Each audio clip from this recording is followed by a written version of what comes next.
Yo, yo, what's up? What's up? What's happening with y'all tonight or this evening? Man, we got a good one for y'all again. Say about the, go ahead and educate a little something for you. But what's happening, Sid? What's going on, man? I'm Peace to good. I'm everybody in good. the building.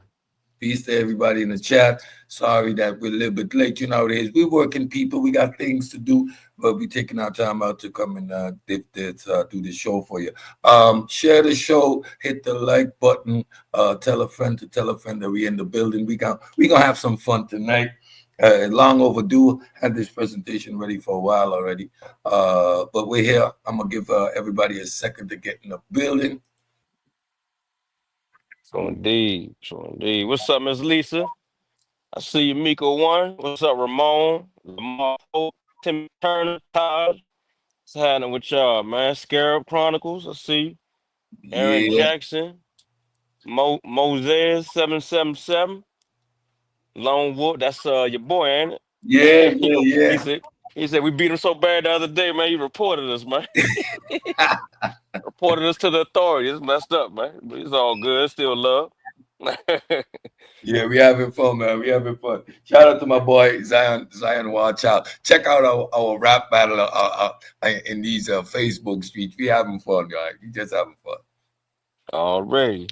Hey, Sid, test the share screen joint. I'm about to go handle some business real quick. I just want to make sure Yeah, I get the let's screen let's in there. let's do that one time. Share. Boom. Make sure we good. Window. Bam. We good. Let's see. All right, let's see. You Gucci? Yeah, we Gucci. We Gucci. All right, All man. I'll right. be I'll be back in a second, man. Go ahead, do your thing. All right. Yes, sir. Let's get it, folks.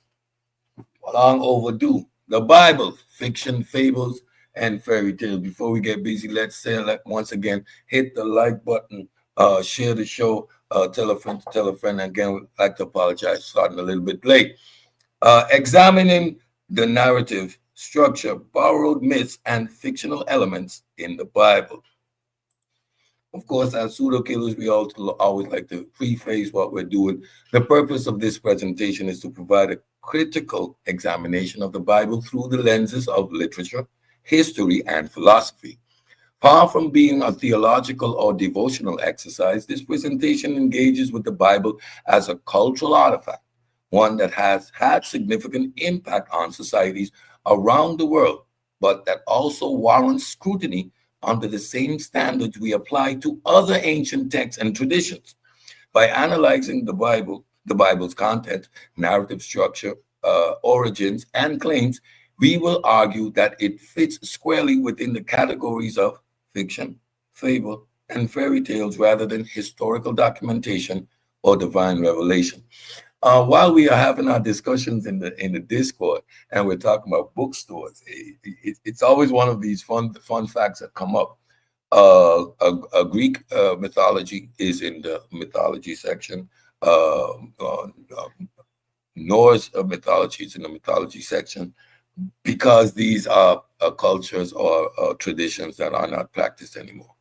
Religion, aka these modern day myths, are still in a segment called religion, as if they have as if this makes them somehow real, which is quite interesting.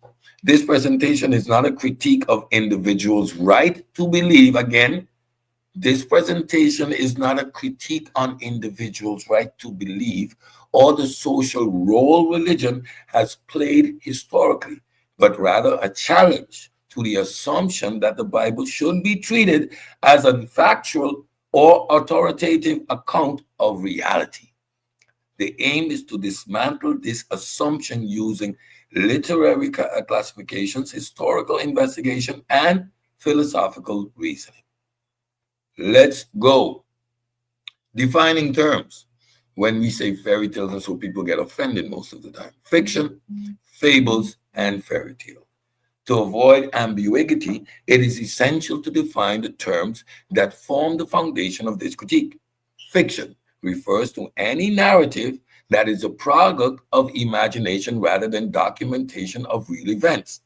It includes myths, legends, novels, and religious texts that contain invented characters, supernatural elements, and unverifiable events. We agree? Good. Next, fables is a subgenre of fiction characterized by moral or ethical lessons delivered through symbolic storytelling, often involving anthropomorphic characters. Fables are didactic by nature. They are designed to teach, not to document history. One of my favorite fables of all time, Charlotte's Web. If I played right now, a tear would come from my eye. I just love Charlotte's Web. A whole show, a whole movie of talking animals. Fairy tales refer to fantastical stories, often with magical or supernatural elements that convey cultural values, explain natural phenomena in primitive ways, explains natural phenomena in primitive ways, or provide entertainment. They typically follow uh, uh, archetypical narrative structures and contain motifs such as talking animals, miracles, curses, enchanted objects, and divine intervention. These terms are not meant to be pejorative, but descriptive. Many respected cultural works fall into these categories. The Bible, when assessed critically, shares structural and thematic elements with all three.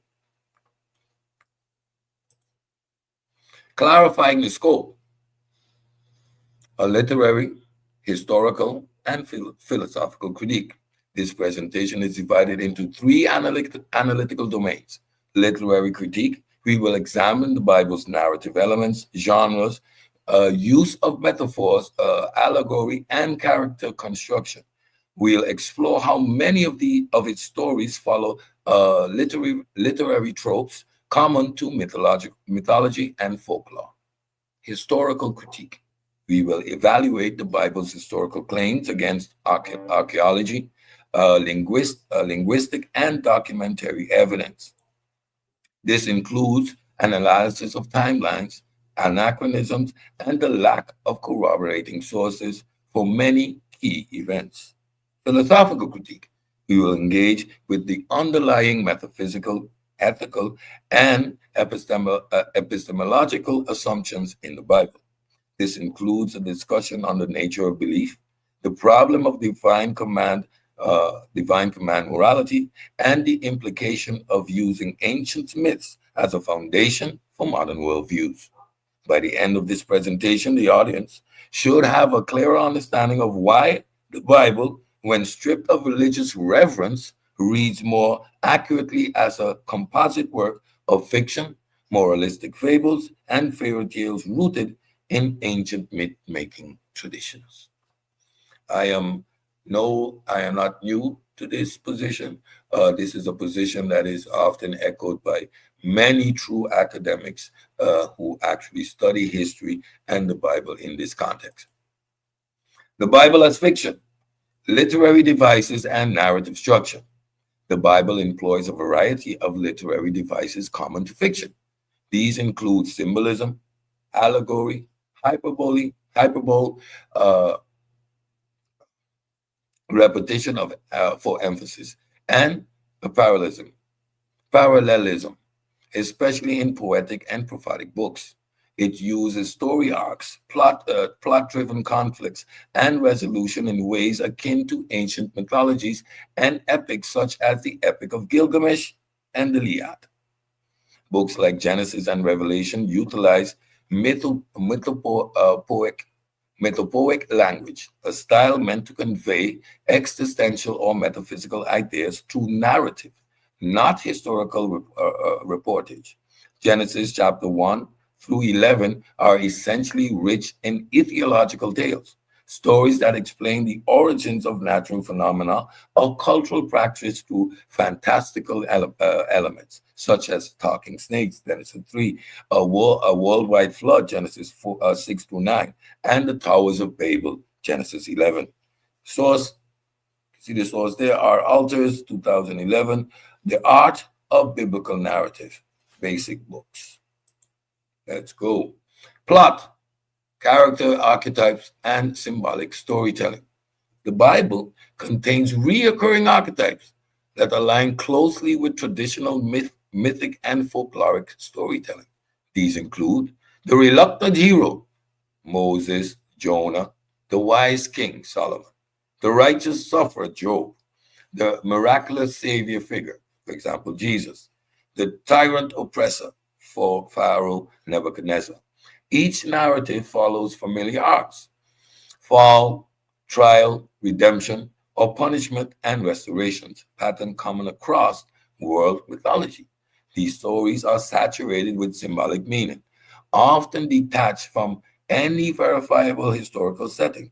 For instance, Job is not tied to a specific time or place and likely represents a didactic parable about suffering and fate, not a historical account. Job 1:1. Jonah features supernatural elements, for example, surviving in a fish's belly for 3 days. Jonah chapter 1, verse 17, making it more akin to a moral fable than biography. Daniel contains apocalyptic visions and miraculous survival in a lion's den, Daniel 6, motif that reflects literary constructs rather than plausible history. Here's your source: Gimrick, Burroughs, and Genesis, Manisto and Exodus, Hellenistic histories, and the date of the Pentateuch, T. and T. Clark. Collins, James J. Collins, 1993, Daniel, with an introduction to apocalyptic literature, Ehrman's Publishing. Lack of corroborative evidence for key events. One of the strongest arguments against the Bible's historical credibility is the absence of external corroboration of many of its most pivotal events.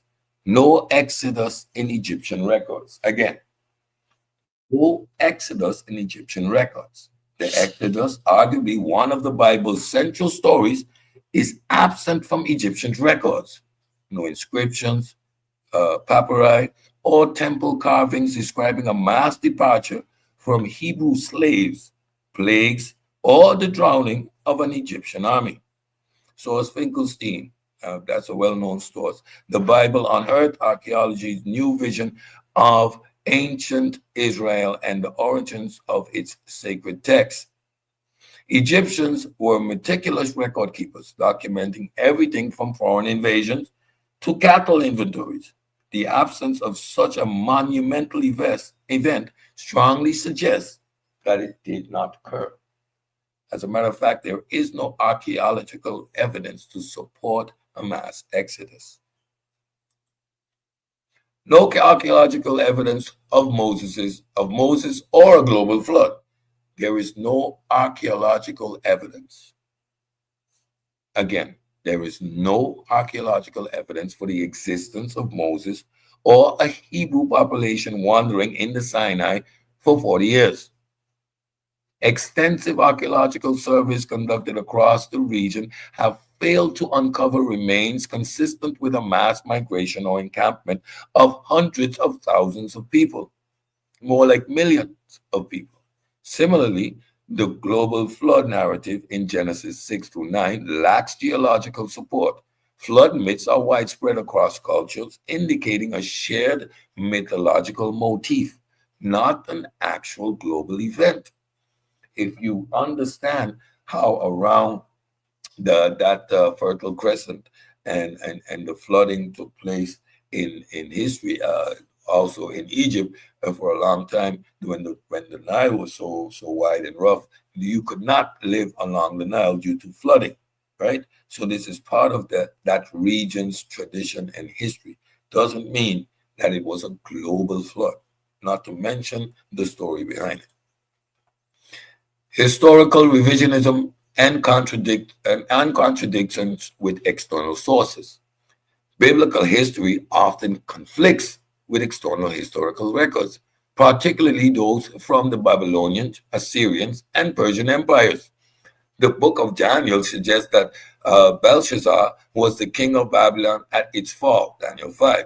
But Babylonian records indicate Nabu, Nabon, Nabonidus was the king, and Belteshazzar was his son and co-regent.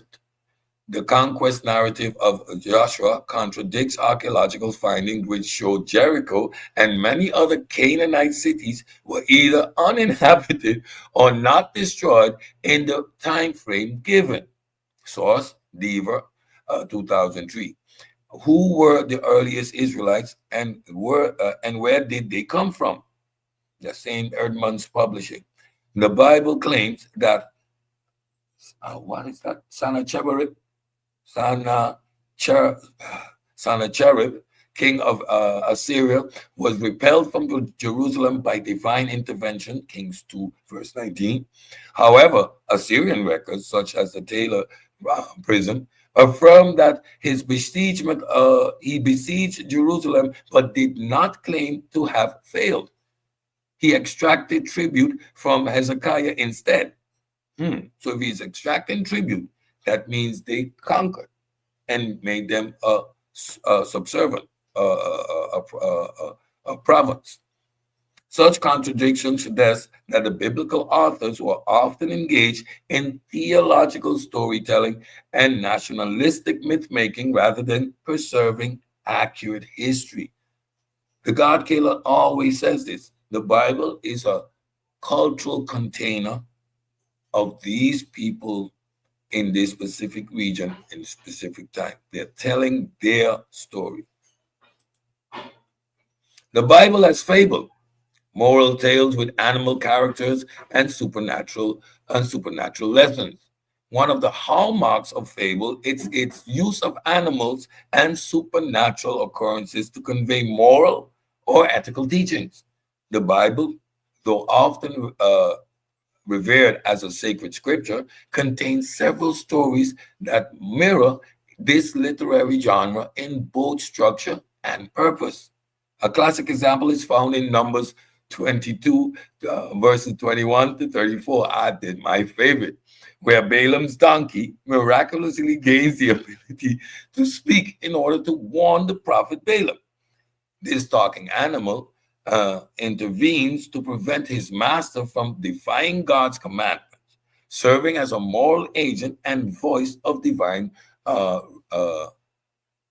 rebuke. This is not a historical report, but a moralistic allegory, a fantastical tale akin to those found in the fables of Aesop, where animals function as symbolic messengers of ethical truths. Another prominent case is the serpent in the Garden of Eden, Genesis 3, which not only talks but tempts the first humans into disobedience. This serpent is not simply a reptile, but a mythic archetype of deceit, transformation, and forbidden knowledge. It plays a symbolic role in a story designed to explain the human condition, suffering, morality, and the struggle between obedience and free will. Google, 2007, How to Read the Bible, A Guide to Scripture When, Then, and Now, Free Press. These are not plausible zoological claims. Rather, they are mythic devices. Again, these are not plausible zoological claims. Rather, they are mythic devices employed to transmit theological and behavioral lessons consistent with the narrative logic of fables. Nothing more, nothing less. So again, when we talk and we say fiction, fables, and fairy tales, you cannot get around it. It's just a simple matter of fact. Aesop-like features. Like the words of Aesop, many biblical narratives use simplified characters, hyperbolic scenarios, and poetic justice to reinforce a central moral point. They are not interested in nuance or complex realism. They deal in absolutes, good versus evil, reward versus punishment, obedience versus rebellion. For example, in Judges 9, Jotham tells a parable of talking trees, choosing a king through its allegorical. It's allegorical, its fable-like qualities, anthropomorphic trees, and didactic tone align with folklore traditions rather than historiography. Proverbs, often regarded as a wisdom book, contains numerous compact moral lessons that parallel the tone and purpose of fables. These narrative elements reinforce the idea that many biblical stories function not as factual accounts, but as moralistic constructs, vehicles for structuring the faithful, not for recording history. Let that sink in for a second. Not a historical document. Stories used to impact moral and theological lessons. The Bible often merges didactic intent with mythic storytelling, using tales that reinforce not only individual virtues but also obedience to religious authority and divine law. Hmm. The story of Cain and Abel, Genesis 4, is less about ancient genealogy and more about divine favoritism, the nature of sin, and the consequences for envy and violence. The story of Lot's wife being turned into a pillar of salt, Genesis 19, chapter 19, verse 26, serves as a warning against disobedience and longing for a sinful past. The book of Jonah, despite its fantastic elements, surviving inside a giant fish, teaches about divine mercy and the futility of fleeing God's will. You can't escape God. Nowhere to run, nowhere to hide. He sees all things, etc. These stories act as didactic parables, disguised as narratives conveying moral and theocratic principles. They do not hold up to historical scrutiny because they were never intended to. Their function is perspective, not descriptive. Once you understand these things, your engagement with that piece of document becomes completely different. Etiological myths. Many biblical stories are etiological. They seek to explain the origin of certain features of the world, languages, customs, or moral conditions. This is a trait common to mythic and folkloric storytelling across ancient cultures.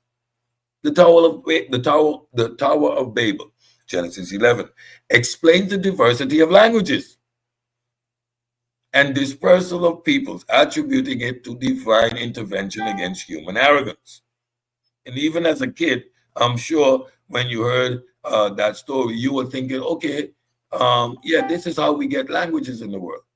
I am sure that is what went through your head, just as it went through most people's heads, because this is the most you can actually take out of this story. This is what they're trying to tell you. The creation narrative in Genesis 1 and 2 are not compatible with natural history or cosmology, but reflect ancient Near Eastern cosmological motifs with, with parallels in Sumerian, Akkadian, and Babylonian myths. Shout out to my boy Hemi. Hemi believes with all his soul that this is an accurate account of history, while Eretz means earth. Hemi doesn't mean anything else. The curse of Canaan, Genesis 9, verses 25 to 27, has been historically used to justify racial hierarchies. Yet it originates from an ideological tale about Noah and his sons that lack any independent historical grounding, none whatsoever. Mythical characters. When I hear these Hebrew Israelites talking about the different people, the Hamites, and it is truly sad that grown men 2025 uses these type of terms to describe people. Source: Neiman, Creation Myths of the World, an encyclopedia, and The Legends of Genesis, a biblical saga and history, Open Court Publishing, Source Gunkel. These stories should be recognized for what they are: primitive explanatory myths, Bronze Age thinking, no methodology, no testing, no hypotheses, just made it up. Primitive explanatory myths, not historical documentation. Their function was to provide meaning to ancient communities, not data for modern inquiry. So all you Bible scholars out there, you're experts in fairy tales, and you do not like it when it's being told. There's no data there. What you got a PhD in? What's your PhD in? Myths? And that gives you some authority to speak.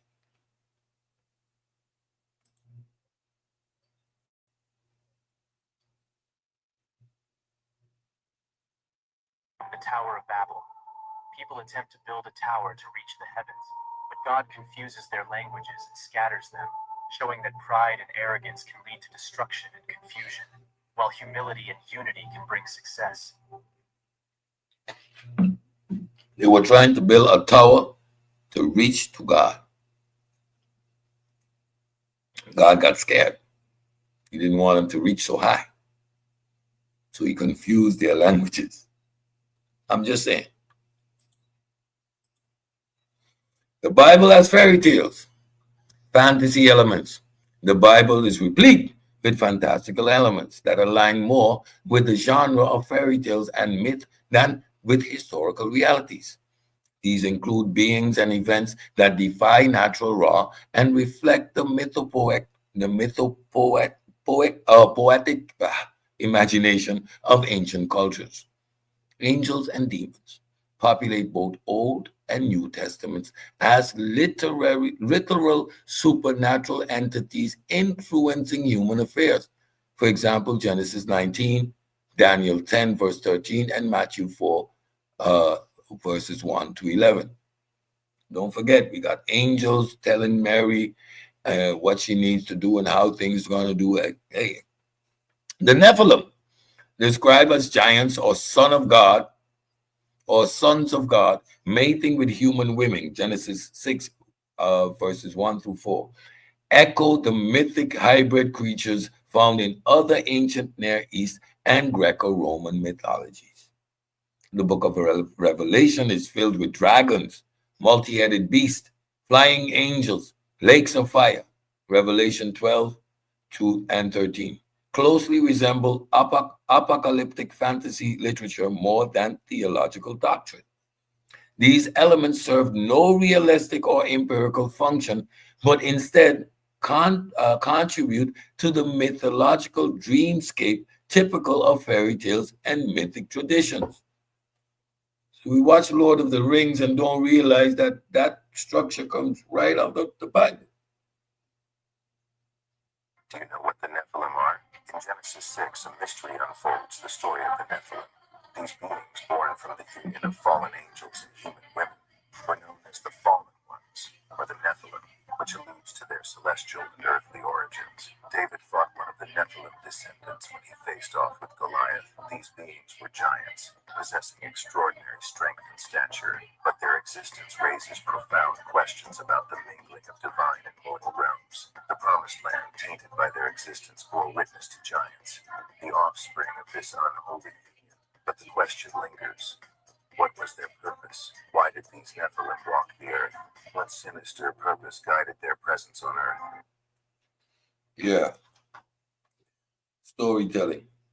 Angels and demons. Angels and demons populate both Old and New Testament as literal supernatural entities influencing human affairs. There's a whole encyclopedia. Oh man, why not? Why not? I'm sorry.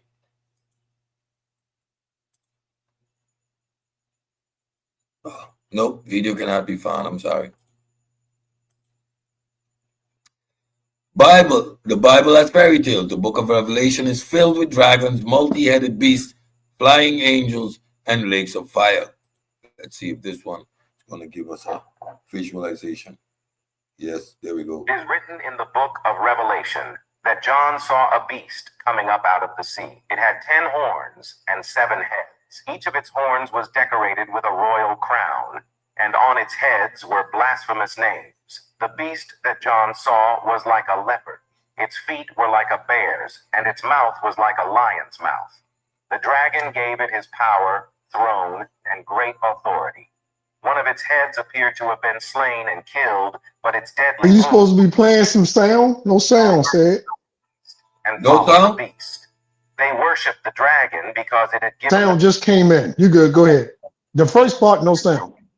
They worshipped the beast and said, "Who is like the beast, and who can fight against it?"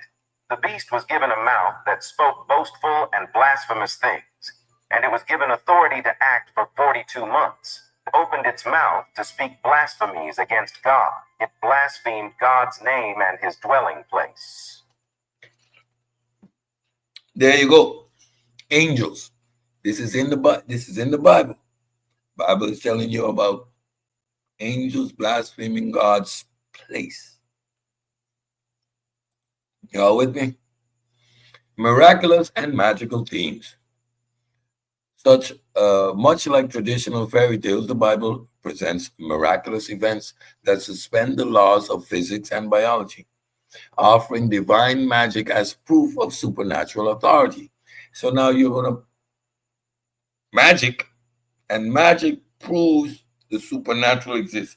But magic itself is, you see that circular reasoning right there. Jesus turning water into wine, John 2, verses 1 to 11. Walking on water, Matthew 14 to 20, verse 25. And feeding thousands with a few loaves and fish, Matthew 14, verses 13 to 21. All echo motifs of magical abundance and divine transformation, common in myths and folklore. The parting of the Red Sea, Exodus 14, verses 21 and 22. Mirror Sea parting myths found in Mesopotamian and Ugaritic epics. Resurrections, including Lazarus. You see, when we talk about Jesus' resurrection, people often forget Lazarus. I'll be like, what about Lazarus? Lazarus didn't have any family. No one in the lineage of Lazarus wrote down, my great-grandfather was dead, and this is the story. Nowhere. And Jesus himself, Mark 16. Are central fairy tale-like motifs that echo themes of death, defiance, and renewal. Talking animals, such as Balaam's donkey or the serpent in Eden, enhance the magical ambiance of these stories. Reminiscent of enchanted creatures in classic fairy tales. Again, such as Balaam's donkey or the serpent in Eden, and enhance the magical ambience of these stories, reminiscent of enchanted creatures in classic fairy tales. These events do not occur in the natural world and have no verifiable historical support. This renders them non-historical. Their persistence in sacred texts speaks to their emotive and allegorical power, not factual accuracy. You cannot argue the Bible is infallible, the Bible is a historical document, when these elements are rife throughout it. Hi, thank you for joining us. We appreciate your support. Like, share and subscribe to the Pseudo Killers and community of skeptics. Thank you. Yes, sir. Hit that like button, hit that share button. Tell a friend, we're doing this. Fairy tale structure. The narrative structure of many biblical accounts follow the archetypical fairy tale template: a hero on a journey, supernatural aid, trials and triumphs, and often a final divine reward or punishment. Moses is an archetypical hero, cast out at birth, raised in royalty, called to adventure, the burning bush, undergoes trials, the plagues, Pharaoh's resistance, and leads his people to freedom. This arc mirrors mythic heroes' journey, found in stories of Gilgamesh, Hercules, my hero, and Orisis. David slay Goliath in a classic underdog victory and later become king, a common rags to riches narrative, right? We see that in the Arabian tales of Jasmine and what's the little fella? And they got the magic genie, and the genie grants wishes. It's all same thing. The Book of Esther functions like a palace intrigue story with hidden identities, villains, dramatic reversals, and divine justice, a blueprint found in folk literature across cultures. Divine punishment and magical intervention, such as the plagues of Egypt or the fiery destruction of Sodom and Gomorrah, serve as awe-inspiring narrative climaxes where cosmic justice prevails through magical means. Sources there: Campbell, The Hero with 1,000 Faces, Princeton University Press, Duns, 1984, Sacred Narrative, Reading in the Theory of Myth, University of California Press. These stories operate on mythic logic, not historical causality. Again, these stories operate on mythic logic, not historical causality. They offer moral, between quotation marks, spiritual and psychological truths, not documentary evidence of actual events. They comfort, instruct, and entertain much like traditional fairy tales, employing hyperbolic wonder and symbolic battles between good and evil. We could have added in right here the story of Solomon, of what's his name, with the long hair, Samson. Samson is also one of these characters. Goes through trials and tribulations, falls, redeems himself, and sacrifices himself for the greater good of his people. Once divine intervention gave him one more chance. See the motifs. Summary: when examining through a literary and critical lens, the Bible's fairy tale components emerge as clear narrative strategies intended to captivate imaginations, reinforce belief system, and encode moral frameworks.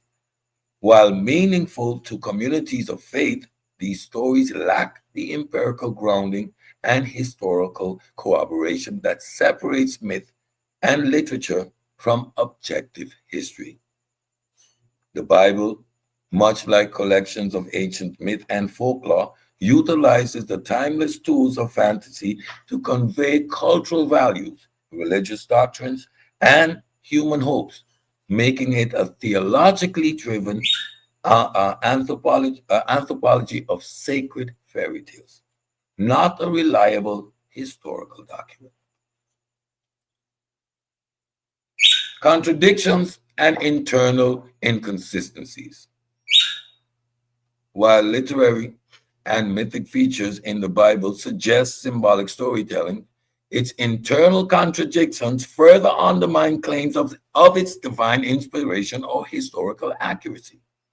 These inconsistencies range from genealogical and chronological conflicts to profound theological paradoxes, revealing a text compiled over centuries by multiple authors with divergent worldviews.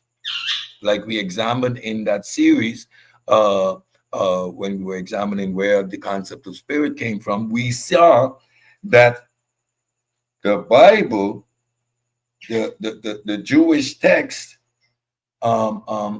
Greek philosophy was superimposed on that text. So the original meaning of that text no longer exists because a Greek tradition was superimposed on it. Genealogical errors. The most glaring contradiction lies in the genealogies of Jesus offered in the Gospel of Matthew and Luke. Both aim to establish Jesus' Davidic lineage, crucial to the messianic prophecy. But the list is radically different. Matthew traces Jesus' descendants through Solomon, son of David, down to Joseph. Luke traces it through Nathan, another son of David, and gives a completely different line of descent. Both genealogies claim to lead to Joseph, who, according to Christian doctrine, is not Jesus' biological father due to the virgin birth, rendering both lineages theologically moot. The inconsistencies reflect attempt by different authors to fulfill prophecy and craft theological legitimacy rather than preserve any verifiable historical records. They were creating a story. Shout out to Chris. No attempt to be historically accurate. Sources: Bart Ehrman, which we all know, and Vermes, 2006. The Nativity, History and Legend, in via Penguin, and Misquoting Jesus, the story behind who changed the Bible and why. Let's listen to our good friend in this community for a second. One of the things I do with my students, they know the Christmas story, the wise men, and you get the shepherds, have them read Matthew, and just make a list of what happens in Matthew, this.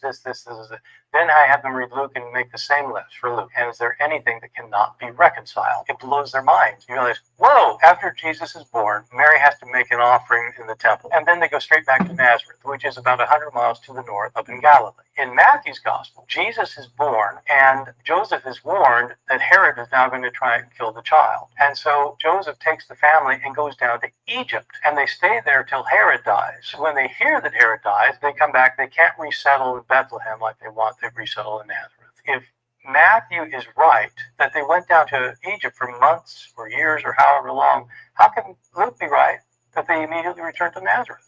And what is the answer to that question?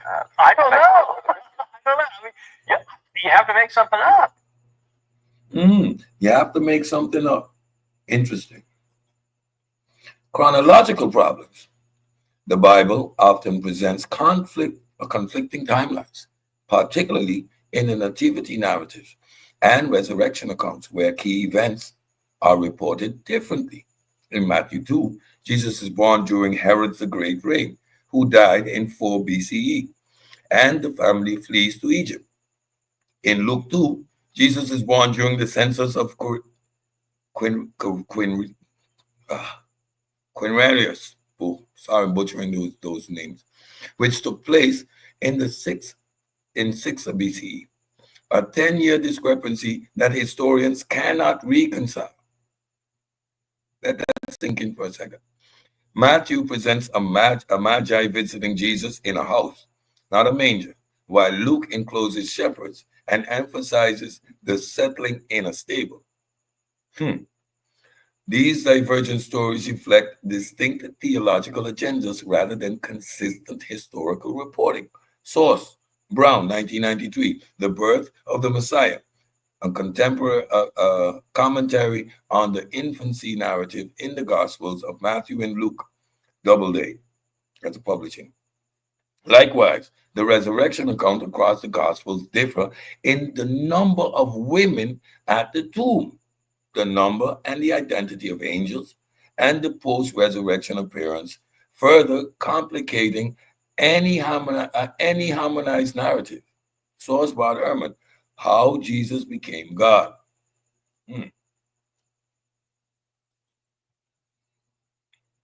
Theological contradictions. The Bible's ethical and metaphysical contradictions also suggest a patchwork theology inconsistent with a single omniscient source.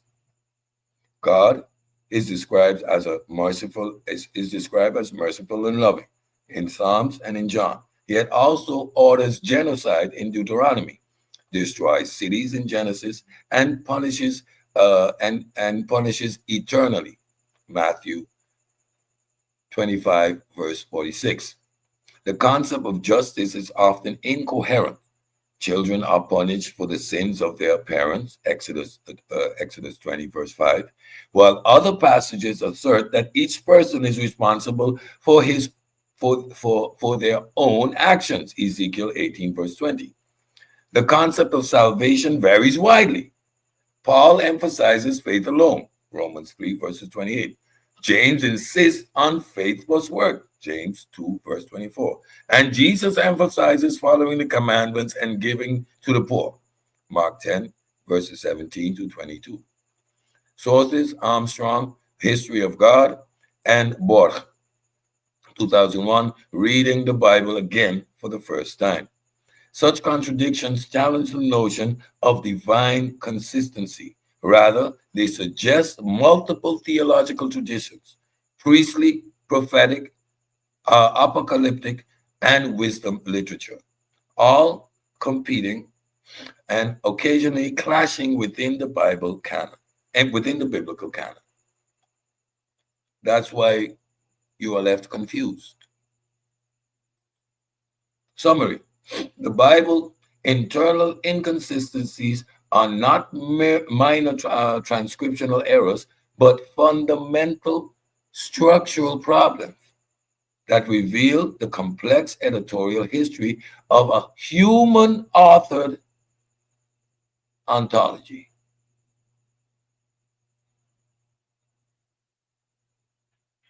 Let that sink in for a minute. Human made.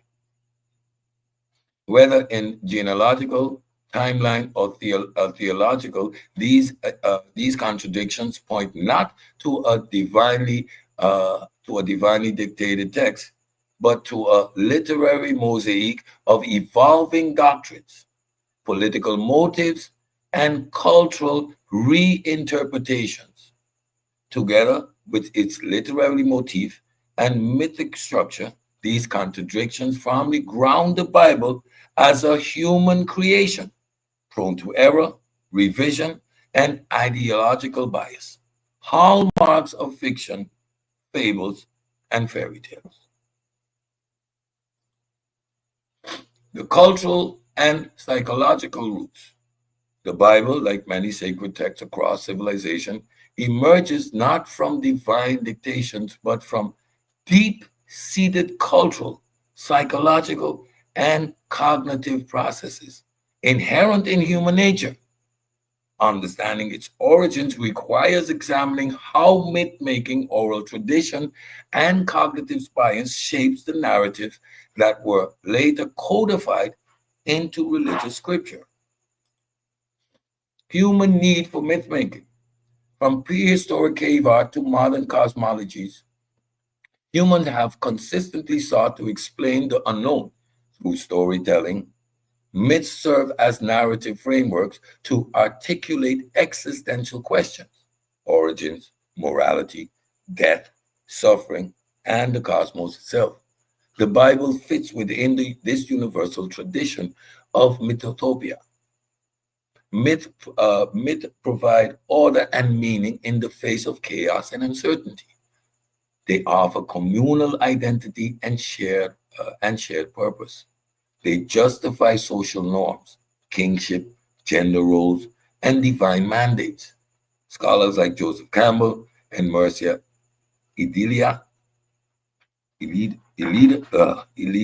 Eliade have shown how myth functions across cultures as symbolic language for the sacred and the social, often blurring the lines between narrative truth and literal history.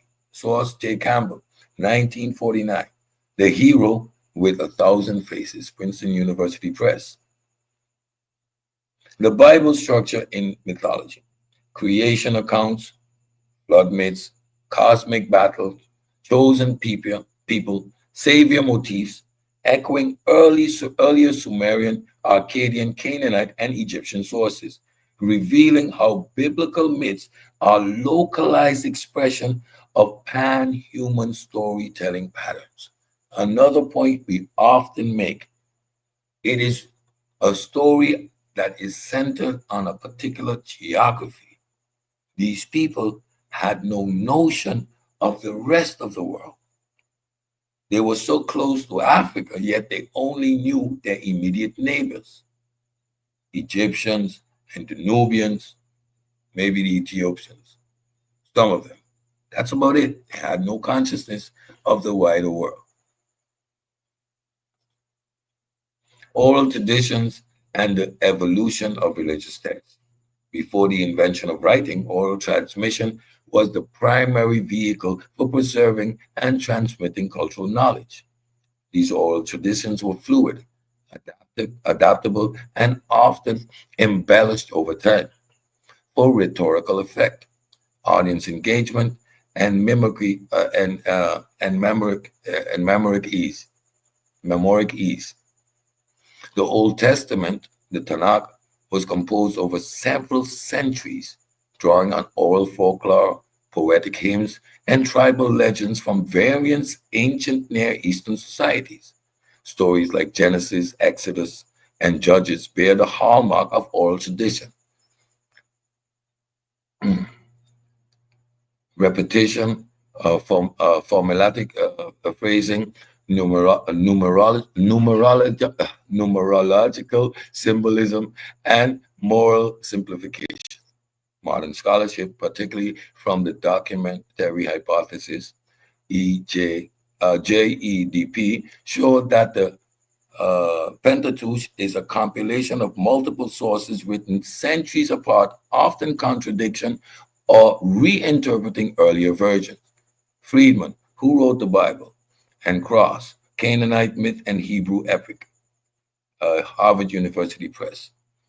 The Bible's textual evolution reflects political agendas, theological debates, and community identity shifts, especially during crises like the Babylonian exile or the Roman occupation, time where mythic storytelling was crucial to survival and cohesion. Cognitive science and belief in the supernatural. Modern cognitive science has uncovered how human brains are predisposed to religious and supernatural beliefs due to the evolution of psychological mechanisms. Hyperactive agency detection device, HADD. Our minds evolved to detect intentional agents in the environment. For example, assuming rustling grass is a predator gives agency. This predisposes us to believe in unseen agents like gods, spirits, and demons. If the door bangs right now, I'll jump, I'll get scared, I'll think that it's something dangerous. That's belief. I'll give it agency before I investigate. That will be your initial reaction. Believe that something bad. You heard a loud bang. We have that till today. Theory of mind. The ability to attribute thoughts and intention to others extend to non-human or supernatural entities. God who sees, hears, and judges like humans. Pattern recognition and causal reasoning. Humans often infer purpose and design behind random events, leading to creation myths and divine narratives to explain natural disasters or illness. Up until today, we are in the middle of the hurricane season right now. We give them names, we personify them, and when one hits, it lives as an entity. We talk about Irma as if she is an actual she. We give it purpose, we give it agency. We pretend that these hurricanes are out to get us. And being in the environment, knowing better, I behave exactly the same. I'm not separate from being a human. Consciously aware, due to training and understanding these things, I understand what my brain is doing. Yet my brain does it. We give agency. Boy, she coming. She gonna hit hard. Where she don't go now? Where she coming for us? Well, this is how we speak about hurricanes, and it's part of my life of 52 years. I'm sitting right here, understanding the process and telling you that's how you are going to behave nonetheless. These mental shortcuts evolved because They were adaptive in uncertain environments and now function as a psychological roots of religious belief. The stories in the Bible, miracles, divine intervention, cosmic battles, are cognitive artifacts shaped by how the brain naturally builds narratives around agency and morality. Or again, bad. It has bad intentions. Summary: the Bible did not emerge in a vacuum. It is the product of cultural necessity, oral creativity, and evolving psychology. Like other religious texts, it addresses basic human concerns through myth, metaphor, and meaning making, not objective history or science. Its divine claims reflect human cognitive tendencies, not supernatural origins. Recognizing these roots allow us to place the Bible not in a privileged metaphysical category, but alongside other human literary achievements, valuable for understanding ancient minds, but not reliable guides to truth. Scholarly opinions. The claim that the Bible is composed of fiction, fables, and fairy tale is not simply a position of secular critics. It reflects a broad academic consensus among historians, biblical scholars, and theologians who have critically examined texts using historical critical methods, textual analysis, and archaeological evidence. This section draws upon key voices in the field and outlines relevant scholarly frameworks that challenge the Bible's historical and literal accuracy. Bart Ehrman, we touched on him before, historical criticism and gospel fabrication. Dr. Bart D. Ehrman, a leading New Testament scholar and professor at the University of North Carolina, emphasizes the anonymous authorship, contradictions, and legend development within the biblical text, particularly the Gospels. Ehrman works illustrate how these stories of Jesus were shaped by decades of oral transmission, theological addendas, and communal myth making. Let's listen to him for a second.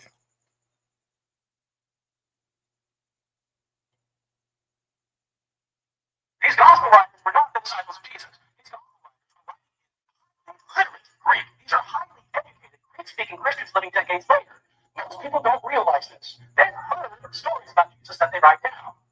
The stories have been in circulation year after year after year after year by word of mouth. Jesus is not mentioned by a single Greek or Roman historian, religion scholar, politician, philosopher, or poet. His name never occurs in a single inscription, and it is never found in a single piece of private correspondence. Zero references. The Gospels are full of discrepancies, they're full of contradictions, they're full of false historical information. They may be valuable to you as a Christian believer, but historians have to pick and choose. The reason they have to pick and choose is because there's so much historically false information in the Gospels. But Jesus is never mentioned in any Greek or Roman non-Christian source until 80 years after his death.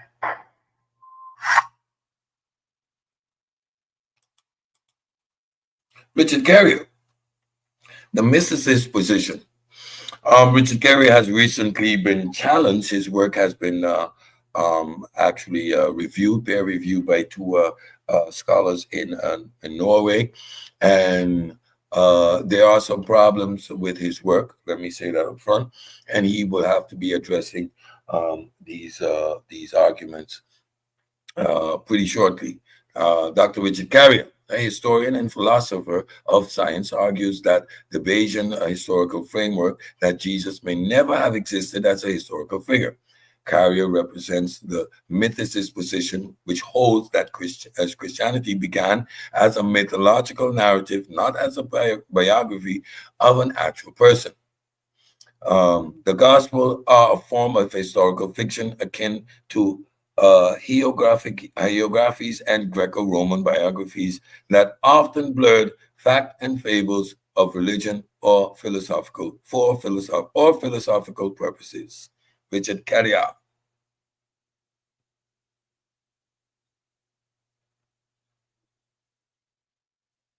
Now, there are precedents for all of this.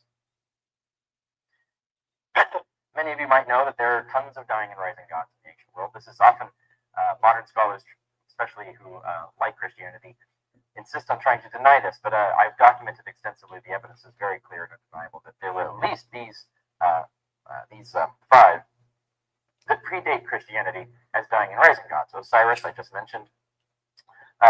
Osiris, incidentally, if you're baptized into his death and resurrection, you're saved in the afterlife. Does that sound familiar? Adonis is another one. Romulus is he's not a personal savior, he's a savior of the empire, but he has a lot of similarities. His death and resurrection has a lot of similarities with Jesus. But his passion plays, they were actually enacted passion plays of his death and resurrection throughout the Roman Empire as part of his holiday. So Jews who were coming up with their idea of a dying and rising savior god had these models out there in public to look at. Zalmoxis is another one. He's a Thracian, /Bulgarian/Celtic, we're not sure, dying and rising god. And when you share sacred meals in his honor, you get to be saved in the afterlife. Does that sound familiar? But he's talked about in Herodotus. And Herodotus was a standard school text for anyone who learned Greek at the level necessary to compose creative texts like the Gospels. So in fact, every single Gospel author, we know for a fact, would have read Herodotus and therefore would have known about Zalmoxis. Now, the oldest of these that we have on record is Inanna. I do think it's interesting that the first dying and rising, and in fact crucified god in history was a woman, and then almost all the others turned into men suddenly. You can make of that what you will, but in her case, she descends to hell, is stripped naked, tried in a kangaroo court, is stricken dead by a death spell, and then her naked corpse is nailed up. 3 days later, her minions come down, feed her the food and water of life. She resurrects and ascends to glory. So this crucifixion narrative goes way back. She was the principal goddess of the city of Tyre, which was one of the major port access cities to the region of Judea. So any of you also know in the Gospels, Jesus supposedly visits the city of Tyre. So if Jesus existed, he would have been preaching right beside the temple of another crucified deity that people were worshiping. Crucified, resurrected deity. That would be an unusual. There you have it. Carrier's meticulous analysis places the gospel narrative in the tradition of dying and rising gods, comparable to Osiris, Dionysus, and Mithra, suggesting that the Jesus story is mythological historicized rather than history mythicized. Let us continue. Thomas L. Thompson, Minimalist View on Biblical Mythology. Thomas L. Thompson, a prominent scholar associated with the Copenhagen School of Biblical Criticism, argues that much of the Old Testament is not historical narrative, but theological myth, crafted to serve ideological and identity-forming purposes during and after the Babylonian exile. The Bible's primary interest is not in history, but in theology. It tells stories not to document past events, but to shape a people's understanding of God, law, and self. Thomas L. Thompson, The Mythic Past, 1999. Thomas's research show that figures like Abraham, Moses, and David lack any supporting archaeological evidence, and that the stories about them are best understood as national myths constructed to legitimize political and religious reform in post-Islamic Judea. The documentary hypothesis and the biblical authorship. The documentary hypothesis, JEDP theory, first proposed in the 19th century and refined by modern scholars like Richard Elliott Friedman, posits that the Pentateuch, Genesis through Deuteronomy, is a composite text compiled from 4 distinct sources: J, the Yahwist, anthropomorphic God, Southern Kingdom emphasis; the Elohist, abstract God, Northern Kingdom traditions; the Deuteronomist, legal reform likely written during Josiah's reign. and the priestly text, ritual and genealogical written during or after the exile. This model exposes the editorial stitchings, contradictions, and duplications within the Torah, such as two creation accounts, Genesis 1 and 2, multiple versions of the flood, and conflicting law and divine names. The documentary hypothesis strongly supports the conclusion that the Pentateuch is not the work of a single author, for example, Moses, but a literary patchwork created over centuries by different communities with diverging theological aims. Academic consensus on mythic elements. The academic consensus today holds that many biblical stories are ethological myths, didactic parables, or cultural legends rather than historical accounts. Such events as the global flood, the Tower of Babel, the Exodus from Egypt, the conquest of Canaan have no corroborating archaeological evidence and often contradict its external historical records.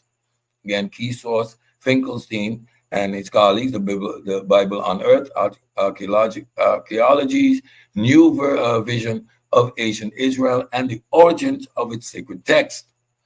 These scholars argue that the Bible must be treated as a cultural document, which we always say, not a historical one, a product of its time, place, and evolving religious landscape, informed by the political, social, and psychological needs of its authors. It was cultural container. Summary: for textual criticism to archaeological inquiries, the dominant view among scholars is that the Bible is a literary product of human hands, not divine authorship. While it remains an important cultural and philosophical document, its contents are mythic, symbolic, and ideological, not historical or empirical. The voices of Ehrman, Carrier, Thompson, and others provide robust academic groundment for this assessment. They said, Yeah. Oh, I'm glad. This is the last one, be done. Summary of key arguments.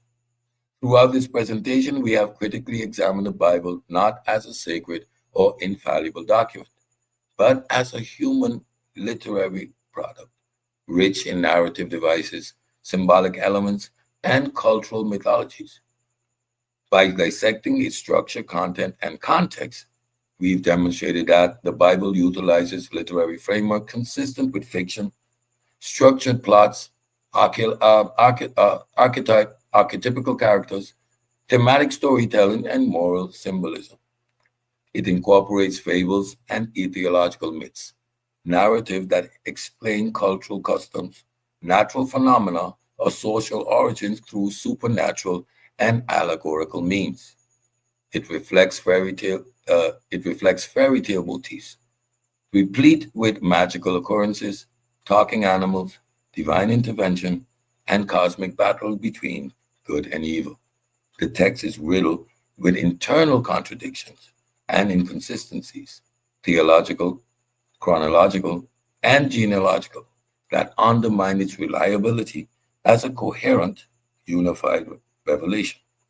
It is shaped by the psychological needs of a community for meaning, identity, and cohesion, reflecting a long tradition of myth-making and oral storytelling. Modern scholarship, from textual criticism to archaeologists, largely agree that much of the Bible is non-historical, derived from cultural memory, political motives, and theological inventions, rather than eyewitness accounts or verifiable events.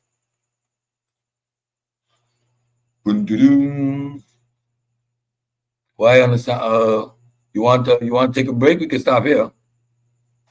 Yeah, I was gonna say you had some good questions in the chat. I was gonna see if you wanted to if you maybe wanted to open up the panel, Yeah, get the conversation flowing, and we can open up the panel now, because this is just the rest of this is just a summary of everything we went through. Final thought. let me just hit the final thought, and then we can Okay. open up the we can have a discussion about it. In the end, the Bible is a product of an ancient human imagination, echoing the fears, hopes, moral struggles, and cosmological visions of pre-modern societies. Its enduring legacy is not evidence of its divine truth, but rather of its cultural and literary resonance. By viewing it through the lens of fiction, fable, and fairy tales, we honor its place in human history, not as fact, but as folklore. Yeah, Sure that's indeed. Sure indeed. Hey, Joe, you still up? I am. Peace to y'all brothers, man. How y'all What, doing? what's happening, man? Pseudo killer, army official. Hey, man, can what you, it you do. do me a favor, man? Put that link in the chat if you can. Stream y'all link. Let Oh, me put see. it in our chat. Let me see if Yeah, I can. no, in the wait, in here in the YouTube chat. Damn. I Copy. don't know if I can do that. If I click off a stream, y'all, I drop. I'm on my phone. I got Let it. me. I got it. I Any of the got it. I got moderators. it. I got Yep, it. yep. Sure I do. got it. I got it. So the first one I noticed, I think Scarab had a question. She was saying, "What about Paul's letters or something like that?" What about Paul? Hold on, where is that? I saw it Well, in I there mean, somewhere. so no. Basically, when said read about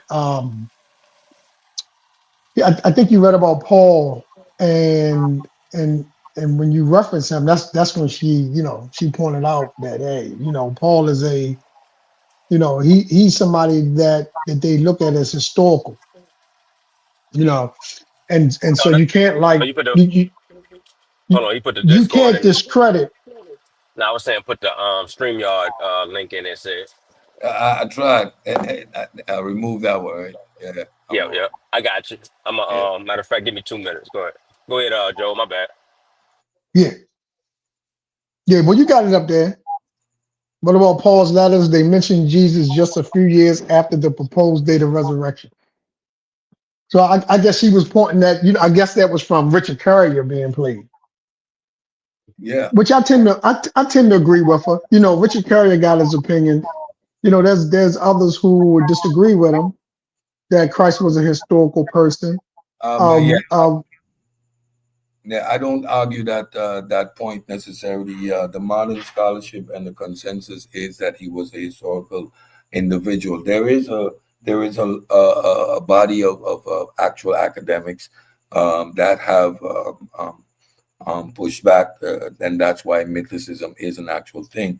But there's no consensus or no real discussion happening with regards to Jesus being a historical individual, and that was not the emphasis of the overall presentation. Jesus may have been a historical character, but the biblical narrative isn't an attempt to document his life historically. It is an attempt to fit, if that individual was real, to fit the story within the framework of the tradition, namely the Messiah being from the line of David, and of course, once the Greeks got a hold of it, the divinity in the birth, because you can't be a god without having a divine birth. That's not possible. Zeus' fathers, all demigods. So you see the story, the narrative. For the moment Jesus is an historical individual, then the narrative in the book becomes fiction. You right. can't do it both ways. So that's one of the challenges with reading the Bible, right? So um, is the way one should read it is to recognize some of those things that you've pointed out, which is that from a cultural standpoint, they're writing these things for their own culture, like to big up their people, to give them like a certain way of viewing God or looking at themselves, or having certain moral doctrines and that kind of thing. That's what it's written for. But the idea of us reading it and trying to make it a, like apply to us, or to say that it comes from God. Even that idea, like, people have to recognize that this is author's writing, and I know that there's scriptures that say that the word of God is God breathed and is inspired by God and that kind of thing. But there's text that you can go to and you can show, like there's a text in Corinthians that you can show where Paul like comes right out and says that it comes from him, right? And No, so that's the difficult that Paul's writings. Paul's writings hold on, didn't come until 15 or 20 years after Jesus' death. right. Let me get it out, Gary. Let me get it out. Right, but so everything Paul said that he got from Jesus was by scripture and revelation. So, all right, I'm trying to make a point though. Hold on, wait a minute. So what's going to be difficult for people, and with what you're teaching right here, said, because you dropping some bombs. But what's difficult for Bible readers is that they want to make the Bible a document from God. And if you take that away, then if it's not God inspired, then they just automatically look at it like it's no more good, and so they reject it. Okay, go ahead, Gary. What you saying?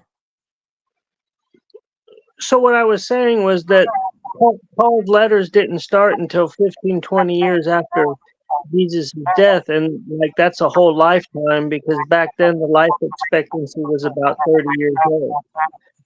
And so Right, but they supposed to start that long after him. It's supposed to. Well, why wouldn't they start right after he died? Why wait 20 years?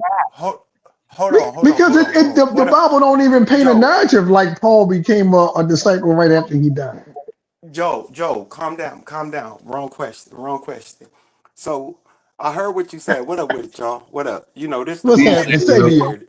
What's going on? He shouldn't even made that statement with me on the panel. So even if that is true, did Paul ever meet Jesus?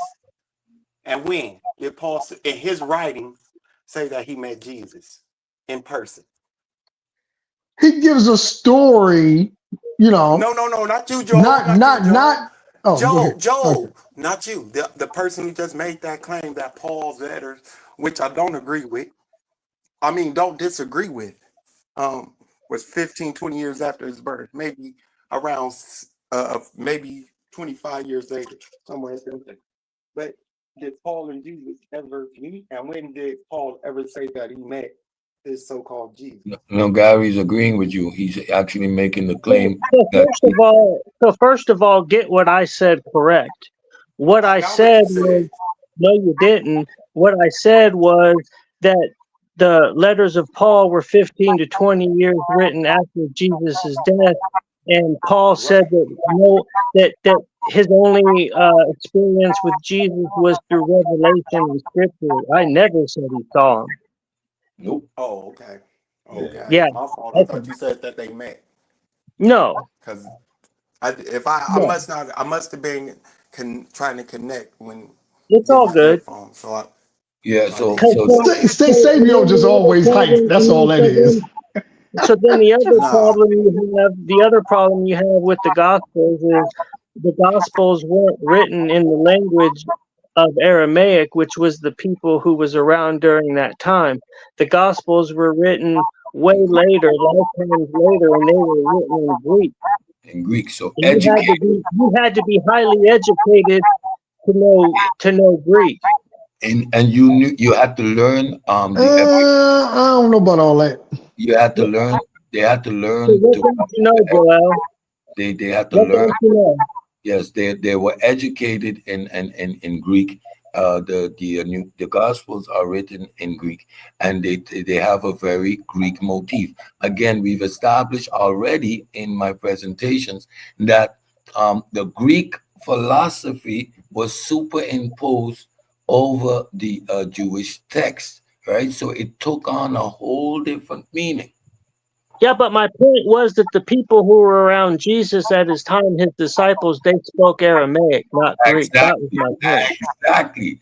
And So I'm asking I Joel. don't know. I'm asking AI Joel. would disagree with y'all. AI would disagree with y'all. huh?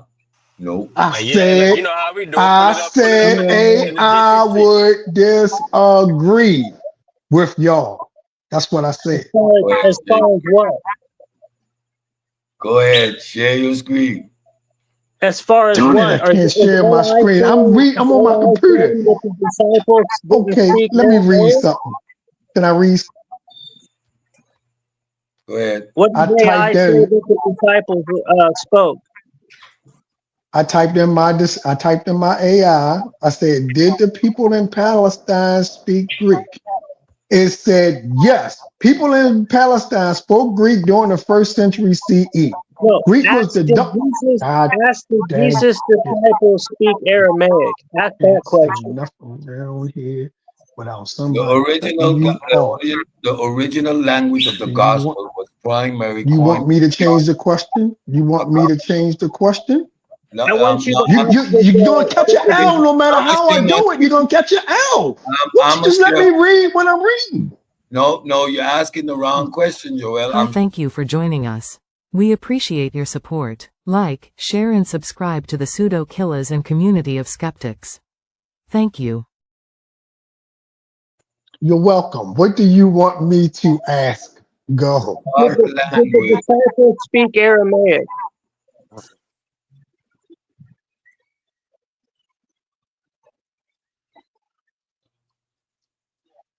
Gospels were written in Koine Greek. That's just a matter of fact. Okay. It says yes. The disciples of Christ likely spoke Aramaic. Okay, I'm done. You But proved my point. Thank you, Joel. I'm done. Wait a minute. You ain't done.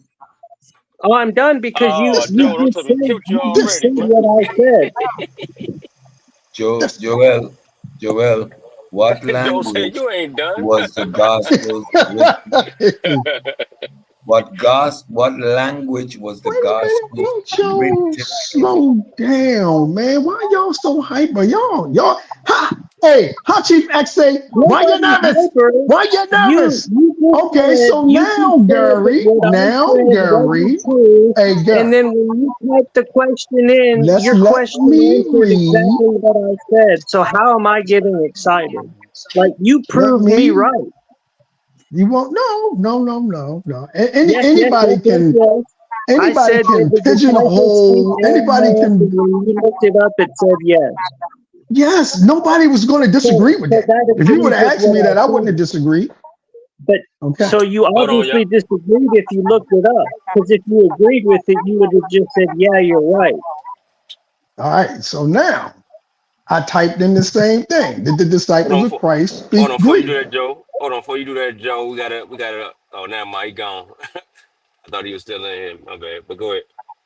So I did the same thing. Did the disciples of Christ speak Greek? It says, What yes, they language likely. was the gospels written in, Joel? We already Right. know the Gospels was written in Greek.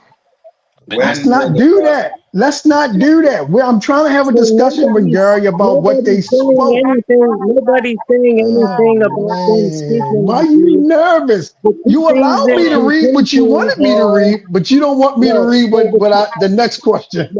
So Okay, All right, you're go. reading what we're not You answering. hold on, The you two take your things in time hold and contention on, read it were hold on. yourself. did Take your time and did read it the yourself. disciples speak Aramaic and were the I'm Gospels going written on in mute. Greek?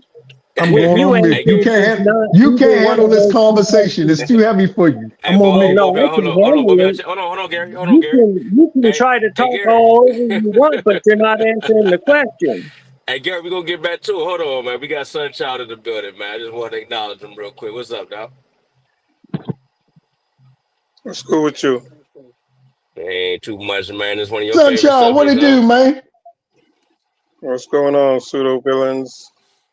Ain't nothing. I ain't want you to run. You know what I mean? I know how you do. We don't say nothing to you. You like to get up out of there and run. So I want to stay for a while, man. Get whipped up on for a little bit. Go ahead, Gary. Word up. Go ahead, Gary. What you were saying, man? You said he getting hyper. Or he No, said you getting hyper. no. So all I was saying was that the disciples spoke in Aramaic, and that the Gospels were written in Greek, and Joel was bringing up that the disciples spoke Greek. So I didn't say anything about what the disciples spoke. What I said is that they spoke Aramaic and that the Gospels were written in Greek. That's what I claimed. So to say that the disciples spoke Greek, you're not answering my question. Okay, what's your question again? No, so that's what I'm saying. That's the discrepant. That's the whole issue with the Gospels, is if the disciples spoke Aramaic, why were they written in Greek, which was something you had to be highly skilled or intelligent to do? That wasn't the case. So how do you explain that? Because you're very short-sighted and you're trying to say that everybody had to be well-trained. I'm not disagreeing that a lot of people weren't that the majority of the people who would have been highly educated and the well-trained and all that spoke Greek. I don't have a problem with that. What I'm trying to say to you is that the one of the common languages in that area, because of Roman rule, was Greek. And a lot of the people spoke that language.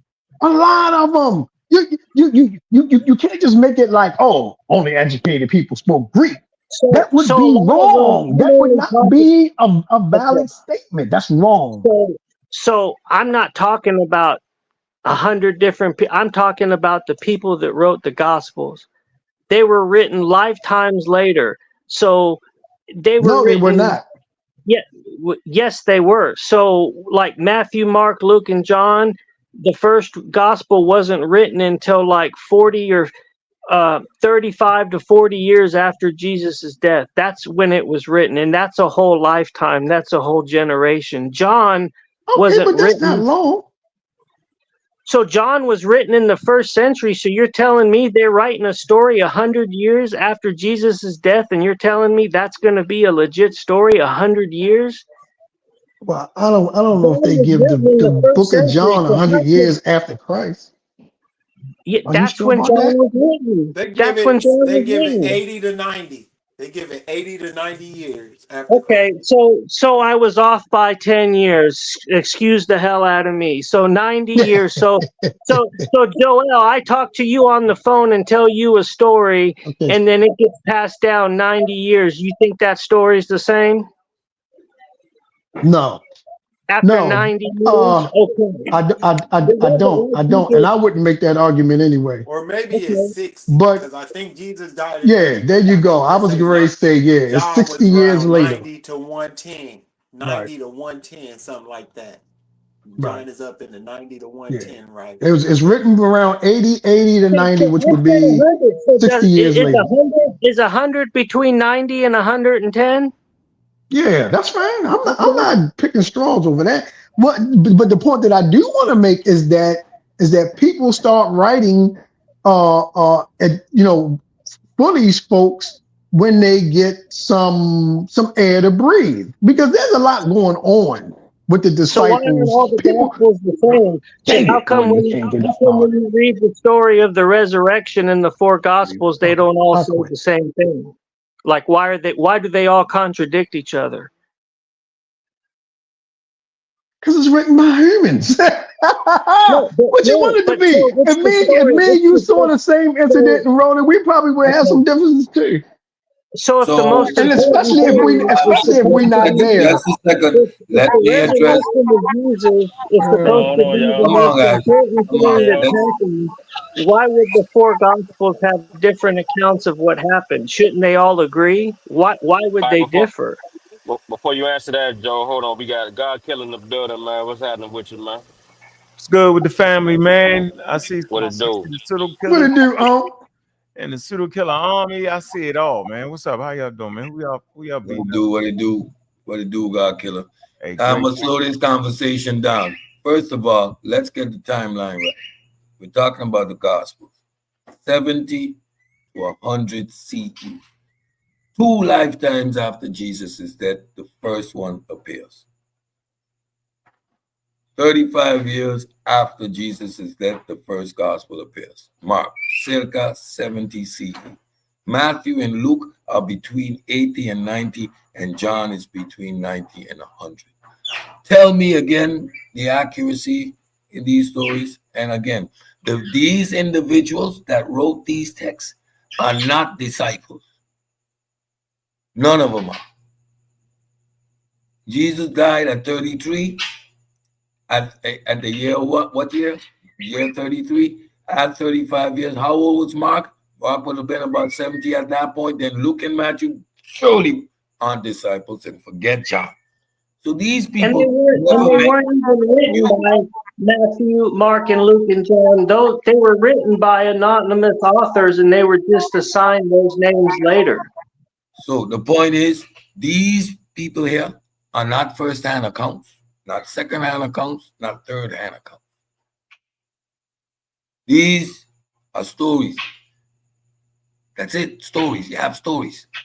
There is no eyewitness. There is no connection to the actual events in these documents based on the time they were written. These individuals have no connection to that person. If you read the documents, though, they read as if I was right there. I was with Jesus and Satan when they were traveling, and I watched Jesus tell him, and then Satan said this, and then Jesus responded like that. Of course they're gonna write it like that. That don't even make sense. I'm done. If that is your response, Joel, I'm done. First of all, think about it. You think about it, Joel. You think about it. These are stories written by dudes that have no idea who this dude was. None. No. None. I don't disagree with that statement wholeheartedly, right? I don't disagree with that wholeheartedly. But what I will say is that, you know, if we be honest, right, and we think about like just what you just went over, people writing things in order to create a certain narrative for their people, you know, like this is for this group, for their people, and you know, to believe in, to adhere to, and to follow this way of life for them. They're not gonna write it in a way where it's not associated with them because then it loses credibility. And don't dang, boy, you can't talk around here. We probably should do a clock. We need a clock. I can't talk. We need a clock. We need a clock. Not strong man. You say you strong man. And don't move the goalpost. Hey, hold on, man. These Joel, why would all the stories be different? Why don't all the 4 gospels say the same account of the resurrection? Hold on, y'all ain't let God get all the way in, man. Y'all cut them off, man. Nigga cut me off. I was trying to speak to everybody. Said we on high alert. What the hell is going on around here, man? The book wasn't even written like that. It's a religious text, man. It ain't supposed to be none of this shit we trying to make it.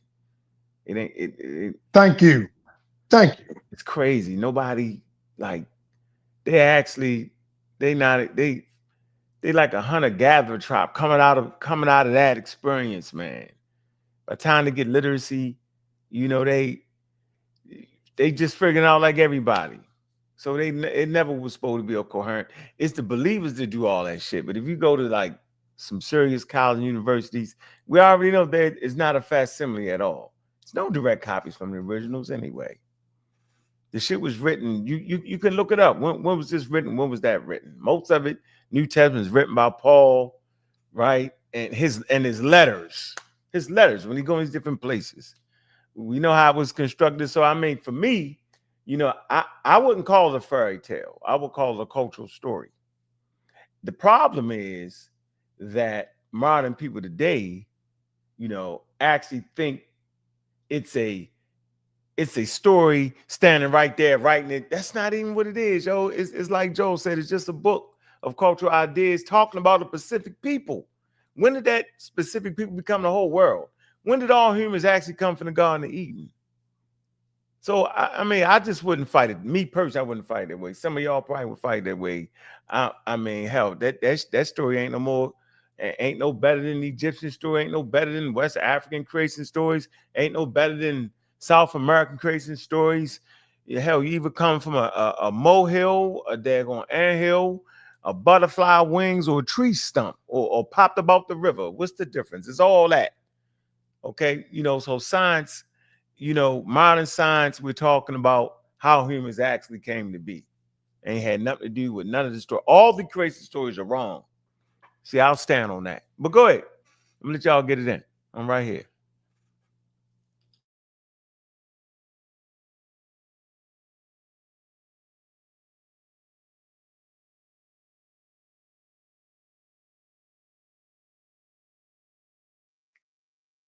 What up, Aunt? Oh, now everybody want to be quiet.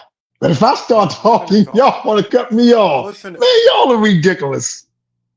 Can y'all hear me? Yeah, go ahead. Yo, I'm quiet. Go ahead, Joe. I'm quiet. I'm gonna let y'all rock. I appreciate what you just said, Aunt, because that's what I tell people all the time. And I tell Christians the only difference between me and them is that I'm willing to say all gods are fake. They'll tell us to our face they don't believe in Zeus, they don't believe in Allah, they don't accept none of the other gods. Why? So why y'all won't just take the extra step? What's the difference?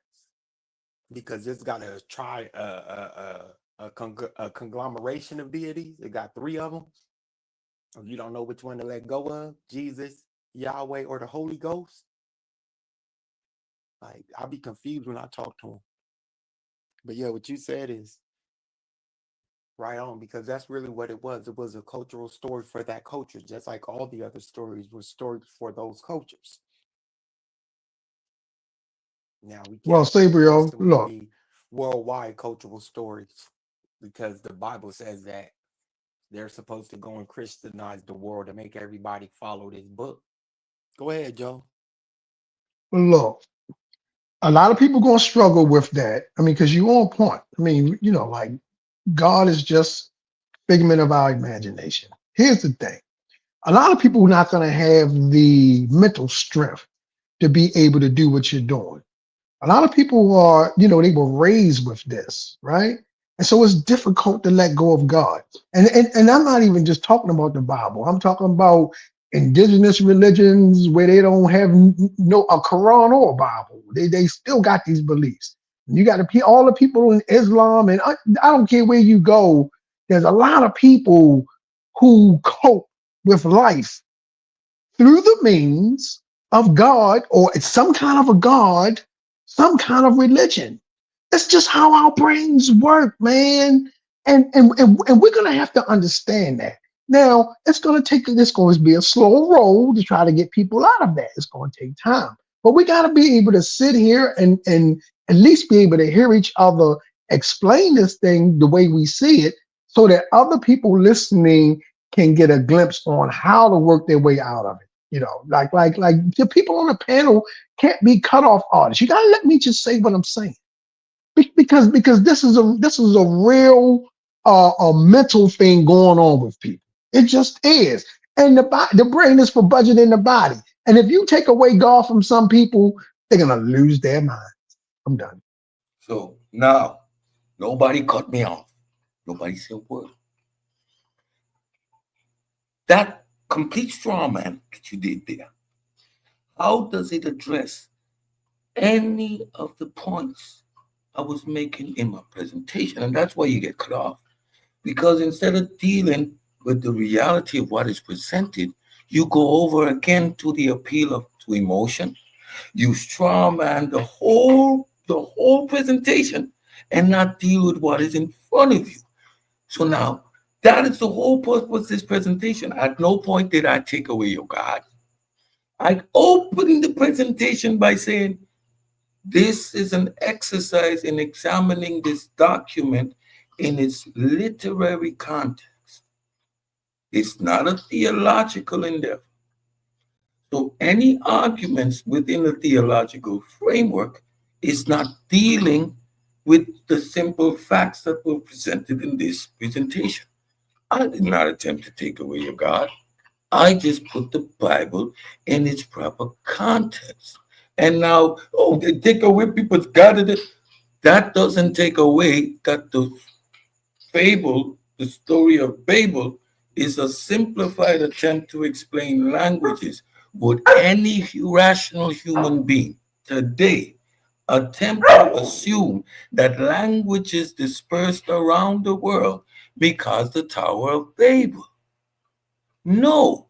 So when we make the claim that this cultural container, which it is still fables, myths, fairy tales, and fiction. That is how this text was produced. These are the tools in terms of literature that was used to produce the text. How do you get around that? And that was this presentation. Not all this emotional double take people got away and deal with the information in front of you. That's where you get cut off, Joel. Oh, I got you. But no, nobody on the panel is arguing that though. That's the only problem. This is where you need to go in. That's interesting. So let's talk about why the Bible is then still placed in a different category. When we examine it right here, we understand it's a cultural container of myths reflecting a particular time. Bronze Age people. That's it. We would have to get some different people up on the panel for that. And once you accept that that is what it is, then you can deal with it from that perspective. Then there's no need to go into all the, well, it's right written, divinely inspired, but we know it's not. We can accept that now and just keep moving. Jesus. But you get my point though, right, Seth? If Jesus existed or not is irrelevant to the arguments on the table. That story created is not real. And again, you can attest to that. Paul's writings are first. Paul never met Jesus, doesn't know of a Jesus. He making up his own narrative.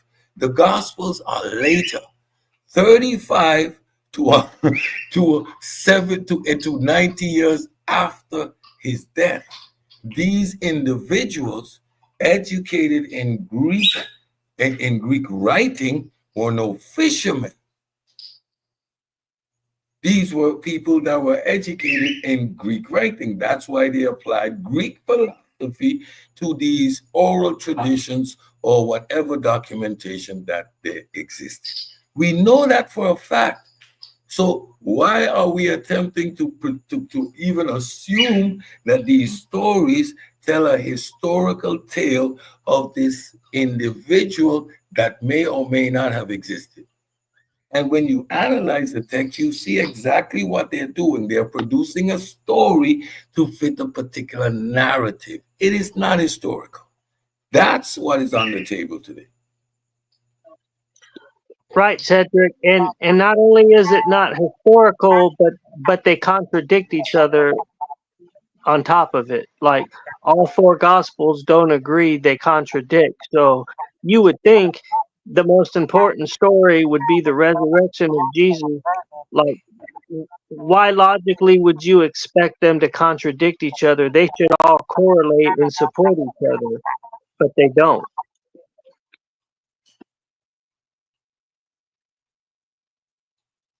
Well, Exactly. you know, y'all know I don't apologize for the Bible, and what everyone's been saying is right on. And the thing is, as we evolved, certain gods, certain ideas became less relevant. And basically that's what's happening with the Abrahamic traditions. But for some reason, because of the apologetics and the idea that you're supposed to always have a good defense, these things have somehow been instilled in our talking points. People are going to find a way to appeal to the emotional aspect and say that because these things have helped us evolve and advance to where we are, that people don't want to let them go. People just need to just accept that as humanity evolves, gods get smaller and smaller, and it's time to let these guys go.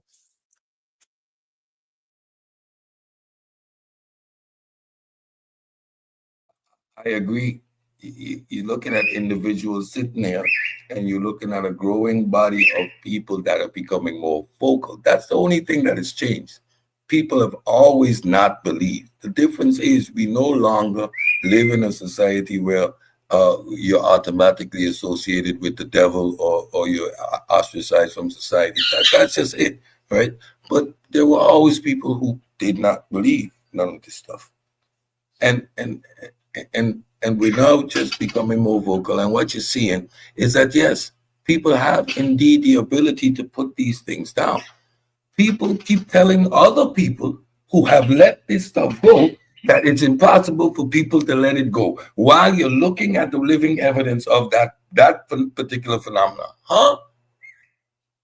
You know the amount of people and so now how are you saying people can't let it go while people are letting it go? Nations are becoming secularized. Like nations. Most Scandinavian nations are completely atheist. You have African nations now too are saying, all right, close them churches, let's build some universities and hospitals. So the idea that people can't, it's impossible. There's always been people like us on this planet, and it's just and in large numbers. Most people just go get along to get along. And as you grow up, you don't need these crutches. Once you realize you don't need these crutches, it's not I'm not going to tell people, no, you're too simple-minded. You're not highly gifted as like myself to be able to let this go. I can let it go, but you need a crutch. You need to believe this fairy tale. I would never talk down to people like that. I don't consider myself exceptional in any way or form. So if I can do it, I just share the information. It's up to the individual. But I would never believe or accept that people can't evolve out of a primitive way of thinking. Question for the floor. Go ahead. Tools that they have back at this time to challenge these thoughts and ideas? So a lot of times I think we are pretty unfair. Like we got a lot of tools that we use today to figure out a lot of different things, right?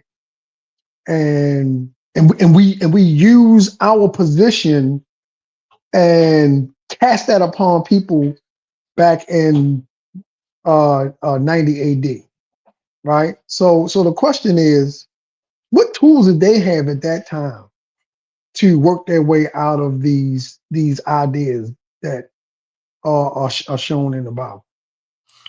Again, nobody, against, at least not my person, not in this presentation, I alluded to this is how they were able to explain the natural world around them with the primitive tools that they had. I never discredit an ancient people for their thoughts and ideas. I give them credit. It's quite ingenuitive to come up with a Genesis narrative out of the blue blank to interpret the beginning of the universe that way, right? That's quite creative. It being absolutely wrong does not undermine the creativity of these people. They're given thought to it. If they never looked up in the heavens, we probably wouldn't have reached to where we are today. I'm never discrediting them, but I'm putting it where it belongs. Just as none of us here have a go out in the backyard and have a pigeon coop to send messages. Why would I hold on to an ancient document to explain to me the natural world around me when I have the advent of the tools you exactly talk about? Leave things where they are. I think, and then I put it in its proper cultural context. What happens and what we do also with our elders, we continuously try to bring that ancient stuff forward, and then I'm going to examine it with the faculties that I have today. What you guys do is unfair to those people. Do not leave it in its proper cultural context. None of us have this discussion about Loki, right? We leave it its cultural context. Odin or Thor. Or Zeus. None of Nobody this. says is Zeus is sitting up or lightning bolts down. Nobody says it. Nobody says it. Why? Because that's the story that lost out. So because the story lost out, people don't say it. Ain't you see you now? You now I mean, get it down. that's just the Now you get it down. truth. Now. That's just the truth, though, The victor Samuel. goes to spoil. No, The victor goes to spoil, that's true. right? Yup, there you go. That is a fact. So that is a fact. So because we live it under the dominant religion's idea, does that mean it's okay for it to continue to be pushed? No. It doesn't mean that it's okay. That's correct. It's not okay. What it does mean, though, is that is the dominating narrative, and that will continue on until we're able to get up out of that. So here's the thing. Even if I talk about something as simple as human phenotypes, do you know we just got out of, well, no, we're not even out of it yet, but we're just starting to work out of yellow, red, brown, black, and white people? We haven't even gotten out of that yet. We're talking about the folks in the Bible having problems. We got problems today. And we got these problems with the scientific tools. But see, hold on. Wrap your mind around that. First We got people walking around talking about the earth flat. Joel, in 2025. And that's the problem with ancient thoughts, ancient belief systems. Because people will hold on to the belief systems and fight against the science. Instead of fighting and accepting and living with the science, they will be on YouTube talking about the earth is flat, but we don't have a flat, we're using the GPS. How does that work? They're using GPS, a global positioning satellite, talking about the earth is flat. Where's the flat positioning satellite? Like, that's the problem. The thinking has to advance. If the thinking doesn't advance, then, but they're afraid because the belief has become so cemented, and they also believe their lives with their beliefs. They haven't understood the weird juxtaposition or relationship with knowledge and belief, and how belief is a subset of knowledge. Right. It's my brain, though, man. The other way what around. am I do with my brain? What am I do with my brain? It's the other way around. Knowledge is a subset of belief. Belief is your initial state, and you go from belief to acquiring knowledge. You're tabula rasa. So yeah, everything is I don't know, and then. But to add on what he was saying, just because you have X amount of billion or millions of people that believe in Christianity, just because they believe in it, that doesn't make it right or true. Yeah, that's the argument. Yeah, but that's not the discussion. We're not saying that it's right. I'm not saying that it's right. I'm talking about for myself. Discussion. That is the discussion. And you keep the discussion right there. Yes, okay, I understand all this, but does this make any of it factual? And once you reach to the conclusion that once you establish none of it is factual, once you understand how this document was created, you have to deal with that perspective. You simply have to. And right now, even in this discussion, Joel, you're running away from dealing with the fact that none of that stuff real. Let's deal with that. Like that is what we got. And that is the exercise. Hey, Long. Yeah, who is me running? Who is me running?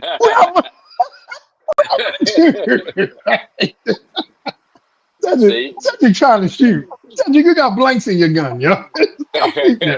I need to shoot. I just did a presentation that you can't get around. I don't need to shoot.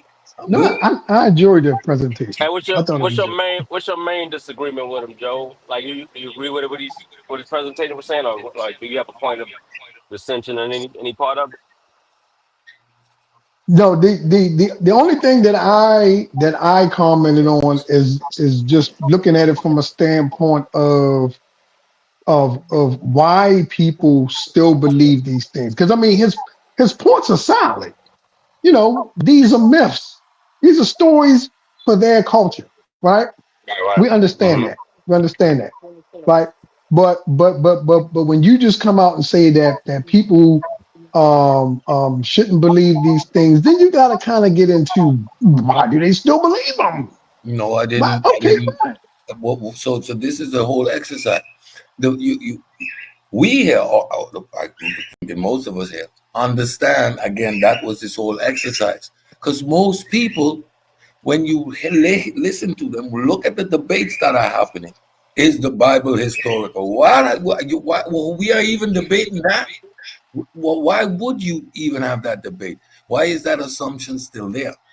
Why is there assumption that this document is a historical narrative?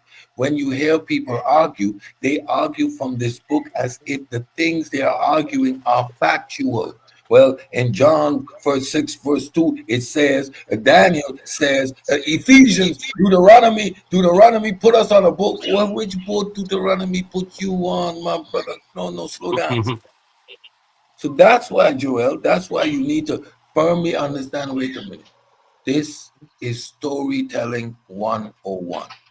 Every But see, motif I agree with that though. I used don't have a today, problem with that. every single motif that is used in storytelling today. So Kent, where me and Cedric battle is, I kind of come from a position of, you know, people still believe these things like they do because of, you know, one, our society doesn't really teach us in a way in order to get up out of this, and so these beliefs prevail. They prevail. You know, they continue on, and Cedric's more like, no, we already know they fake. Nobody should be following them. I'm saying, yeah, they gonna follow them. He's saying no. No, So there you go. Cedric says educate people. The arguments that we're hearing is due to ignorance. If I'm hearing people arguing the historical reliability of the Bible, it's because they have no understanding of how literature is constructed. So when I say things like the Bible is a fairy tale, no, yes, it's a fairy tale. Y'all don't know what a fairy tale is. Let me explain you what a fairy tale is. So I yes, think it's a cultural container, but the way they tell their story is by means of fable, fairy tale, and fiction. It's just it. So there's nothing to in terms of factuality, reality when you are engaging with this document. And if you explain that to people, if you provide them with that information, if you take them on these journeys, you're just providing them with the tools. So now, no, you're not gonna tell me the Bible says and pretend that that's historical. And also, so my question to you, Joel, is why, because someone believes something, that makes it true? Oh no, was believing in something doesn't make it true. But that's what you just said. But it's true to the individual is what I'm saying. It doesn't make it But true. that's what I'm But saying. to So just because but like I could believe that the sky is green, but it ain't, it's blue. So that doesn't make it true. I I agree. think what y'all are talking about is like what makes it objectively true. Because like people can have their own personal beliefs and their own truth, but their own truth might not be objective truth. It Yes, might not I mean, be. some people like embrace this like it's like Cedric said, like it's real, Exactly. And I tend to think, swallowed by a fish. Jesus really resurrected from the dead. Some people definitely Yeah, embrace these stories that way. the fundamentalists, yeah, the and ones I that take the think, Bible completely literal. yeah, like look at what we're dealing with, right? With the Rapture type. That she reads a comic book, which is ancient and arguing 6,000-year-old trees that dinosaur and that dragons really existed. You know why she believes dragon existed, Joel? Because of what was in Revelation, the video that I showed tonight, where we see the dragons. That's why she believes in dragons, Joel, because she does not understand what a myth is, what a fable is. Don't understand what a fairy tale is, and definitely doesn't understand the genre of fiction. But to be fair, right? The scholars wouldn't call it fables. I don't think, right? They wouldn't call it fables and fairy tale. I think we were talking about this the other day in the Every Discord. every source that is there is a scholar, and exactly these are the terms used. Okay. This is myth making. This Well, is I'm saying currently would they say that? but yes, that's what the Bible contains of. These are the tools used to construct it. Myth making uses fables, uses fairy tales, and uses fictions. So Got if you examine the tools used to create the Bible are the tools used in Greek school of writing. It is storytelling 101. The archetypes, the hero, the journey, it's archetypical storytelling. When you want to write a story, these are the frameworks you put out, and you write your story around this. You need the antagonist. You need the protagonist. You need these are elements that are required in storytelling. Yeah, I know. I've heard people say they use myths, legends, and a little piece of history here and there. Yes, But they. Yeah, go yeah. ahead, my man. The Assyrian exile did happen. The Babylonian conquest did happen, right? Mm-hmm. However, the narratives created around these historical events are fiction,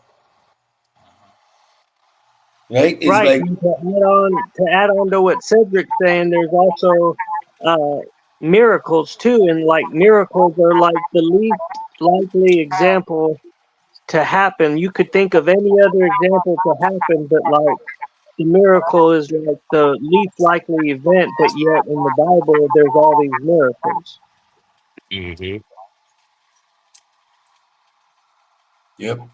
All right, well, it's past my bedtime. I got to go to bed. The least likely event to me is the Peace, man been Joe. in the Appreciate you, belly boy. of Oh yeah, hey, good job, Cedric. Yeah, And y'all look out tomorrow in the Discord. It's gonna be a fight in there. I'm coming after y'all with this language in Palestine and got daggone 50 AD. All right, good night. Already.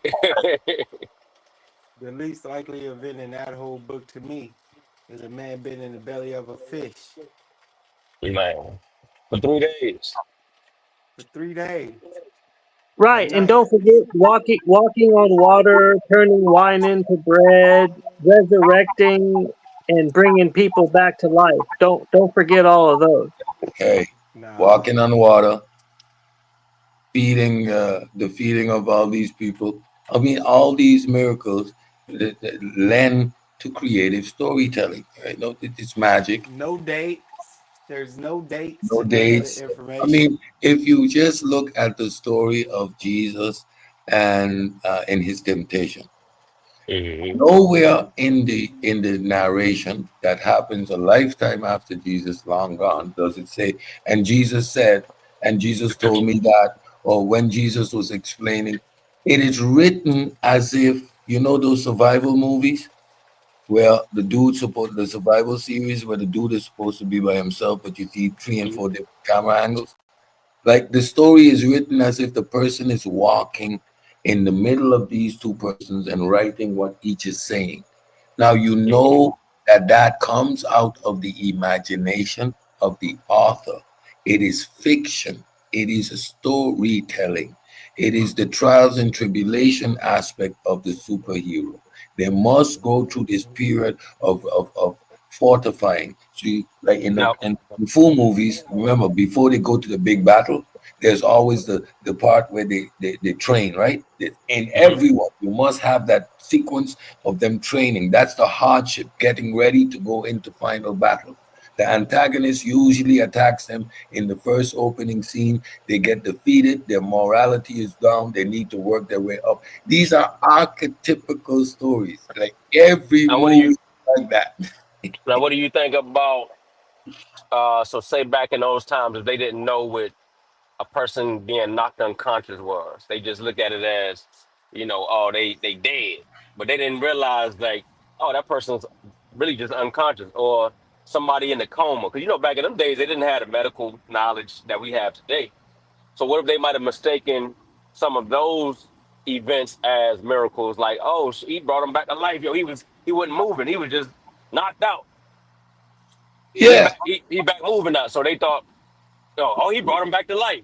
You know what I'm saying?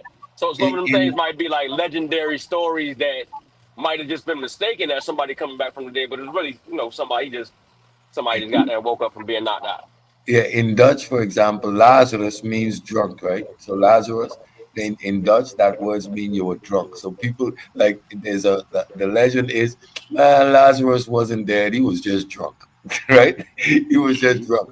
But again, when you get the storytelling, the hyperbolization of events. Now, dude was dead for 3 days, stone cold. Jesus came in there, man. The maggots were coming out of him. Jesus stinking the place up. Dude touched him in the forehead, and boom, he woke up. This is myth making. These are the tools used in telling stories. So again, renders them exactly what they are: fictional tales, right? These people within their cultural container. Again, their moral compass is identified in these fables. Job. Job is not a historical event. It is just a tale of suffering and overcoming, devotion and faith. That's just a story. Devil walked back into heaven. The dude that is writing this, when was he in heaven to note the Well, conversation between God and the devil? and then When? some things were allegorical as well, right? They were like, Exactly. like the meaning of this story is don't do such and such. You know what I'm saying? Exactly. What do you think? Right? What do you think? I would call it just dealing with the academic consensus. I would say it's history, myth, and literature. You know what I'm saying? I wouldn't call it just a single work of fiction. Probably rather complication, completation, right, of like diverse texts, blending historical events, theoretical reflection, mythological narratives. Because it is there's some history in it, some archaeology, religious studies, literature. So yeah, it's a cultural document at the end of the day, I rather get. than purely a chronicle or fictional story. History of chronicle. It's not like a history book Yep. like that, but it's that's Can just you give? you got some slick niggas, you got some slick dudes that come to your head with that. You know what I'm saying? Can you, So it's gotta be can you ready. give like an example of like a historical event that that's true? The Hebrews are real people. They really exist. They got the No, I mean I ain't archaeology. saying like. Of course we know like okay humans exist. You know what I'm saying? No, I ain't no, saying the like Hebrew that. actual fucking Hebrew tribe, nigga, they got archaeological evidence. Yeah, No, I get that. Greeks, I'm saying the like in the. Vikings existed too. But I'm saying like that in the. movie, They fought against the Romans. I'm They fought saying against I'm the saying Roman. like in the. They fought I'm saying against like an event. Yeah. they Go fought ahead. against the Roman army, yo. Okay, that's what I'm looking for. Like something that actually happened in history that shows up in the Bible in story mode, but it's actually a historical account. Yeah, you That's got what I'm saying. 72 books. They got chronicles where they actually Yeah. fight. You know, they fight. Cedric, you know that right or wrong, Cedric? I got that right? Correct? like again, we know the Vikings exist, but if you look at a movie of the Vikings today, the one that was on History Channel, and you assume that that's a historical narrative, then you're confused. That's fiction. None of that actually happened. The walls of Right. Jericho ain't come down like that. Yeah, and there could have been a historical King David, but that doesn't mean like Jesus walked on water. Like that's two different things. The parting of the Red Sea, that's fiction. Like that's fiction. That in terms of how you construct literature, that is classified as fiction. That's a magical event. They might call it a myth or a parable. People take it that way though. You know that, right? Or a legend. Yeah, Yes, but the art of constructing that story, that's fiction. That never happened. One, fiction. Two, it contains elements of magical events. The water splitting, that's magic. That's fairy tales. So when you are looking at the devices to create these narratives, that is what they are. These are the tools being used. So you think it's a book of fiction? You would say that? I said it's a cultural container of these people. They are telling their story. The tools they are using to tell their story are fiction, fairy tales, and fables. You have But you would talking have snakes. You have the talking snake. You mean like the Lord of the Rings, yo? Like the Lord of the Rings is like a book of fiction. Yes. I would call it religious.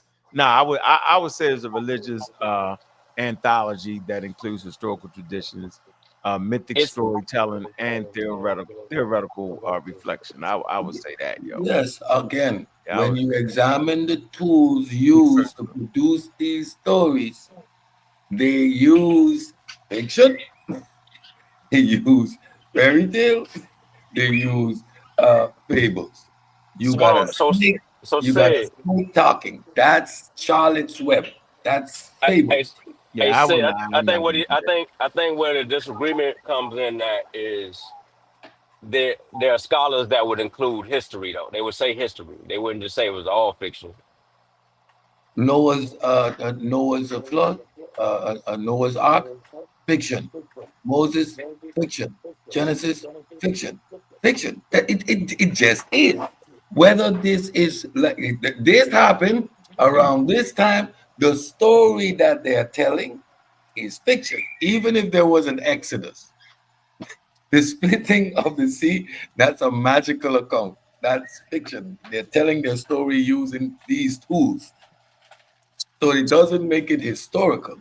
It makes it a cultural container of their beliefs. Why? They express their morality through fables. You have the Genesis account where the snake is seen as the antagonist and the story is about obedience, disobedience, and the consequences, free will, etc. The snake isn't real. The snake is a tool used in fables. It's an African tradition. The talking is a. So what about this? The so story what about this, right? Donkey is a fable. That's the literary tool that they use to tell that story. So what about this, right? So I think in the Discord the other day we brought this up. So say like Michael Jordan played for the Chicago Bulls, and we call him Air Jordan, right? Because we exaggerated that he could fly, but really he could just jump real high and he could hang in the air a little bit longer than the average person, right? 1,000 years from now, they're gonna say, "Oh, there once was a man named Jordan. He was a deity who could fly from one end to the other court, from baseline to baseline, and dunk the ball." Now, that's history because there was a man named Michael Jordan that played for the Chicago Bulls, but then there's myth or not legend that he could fly and he could he could go from baseline to baseline, like he could fly from one side of the baseline to the other side of the baseline. So that's called euhemerism, and that's what I also brought up in the Discord. Yeah, That's exactly what you just said. It's something that was, so Michael Jordan is a historical figure, but later on, after he died, he was either deified or his story was greatly exaggerated or added to. That's euhemerism. So that's what that is. Right, Here's the story of Michael Jordan. That's what they say when they say there's some history involved in it. They ain't saying like it's all true. They just saying there's a little bit of truth in there, but it's mixed with some mythological stories and some legend stories. Turn people into legends, like Jesus. I think I'm clear in what I'm saying. I'm explaining it again. Michael Jordan real. Michael Jordan the movie. He was born on a special night. The stars aligned. The spirit came down and told his mother, he is a special one.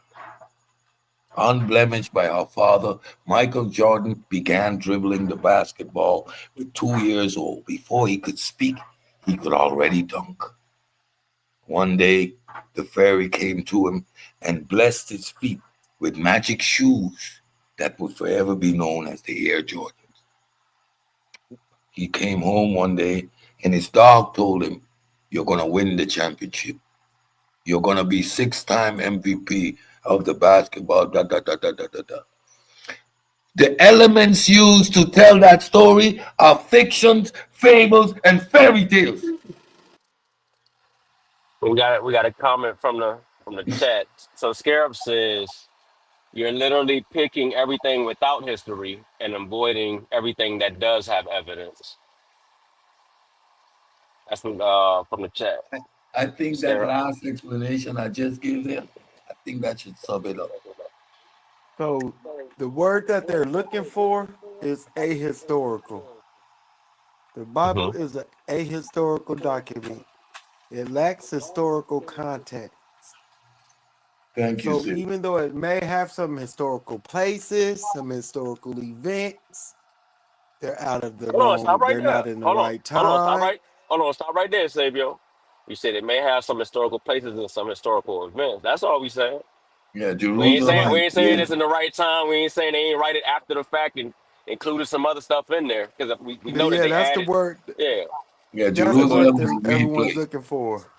Yeah, Right. Jerusalem is a real place. The Romans are a real nation. Yeah, the Jews, Hebrews are real people. Mm-hmm. Right, but when we're talking about these discussions, we're we obviously know there was real either people or real places back in this time.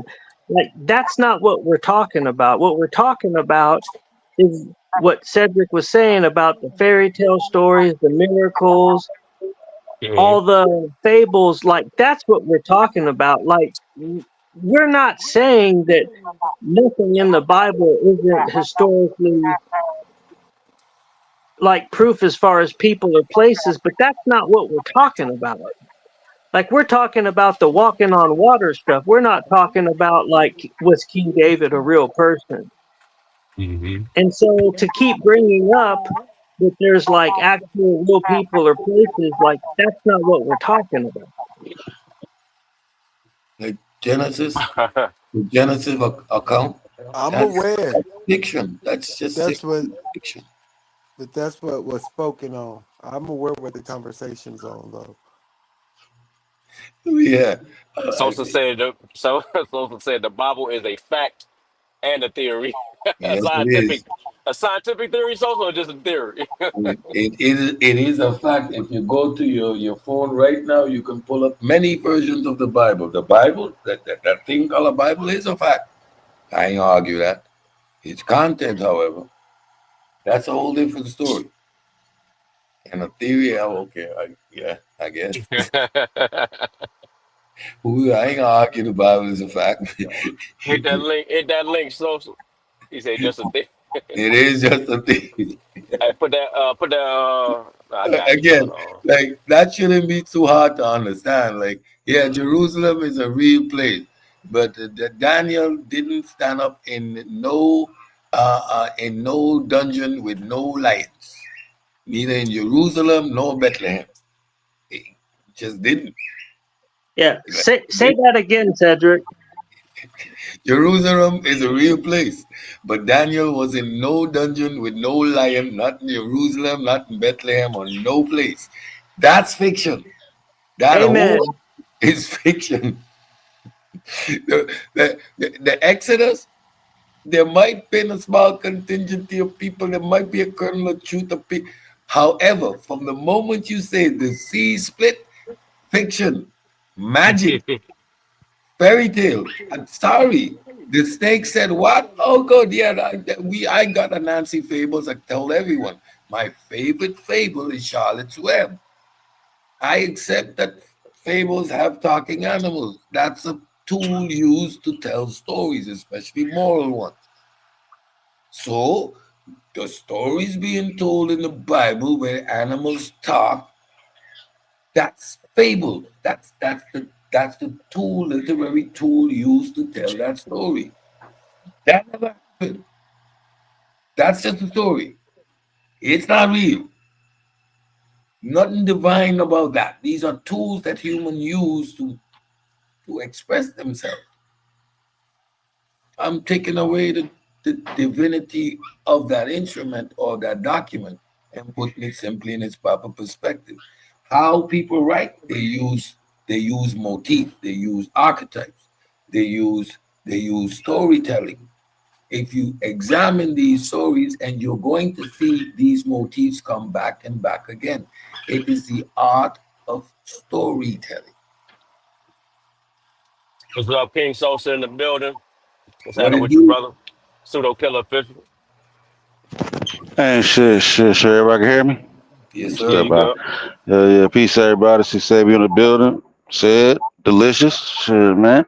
What y'all building on, man? What y'all building on? Anybody jump on and try to fight it?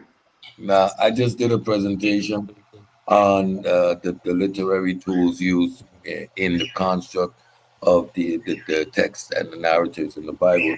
And I touched on things like fables. What are those? How they produce and illustrate them in the Bible. Fiction. What is fiction? How it's used.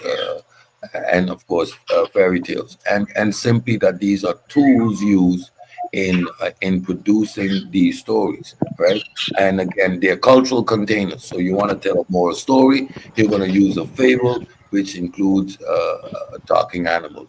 You want to hyperbolize the exodus of a small group of Israelites. You're going to use fiction in telling the story. Now the sea split open, brah.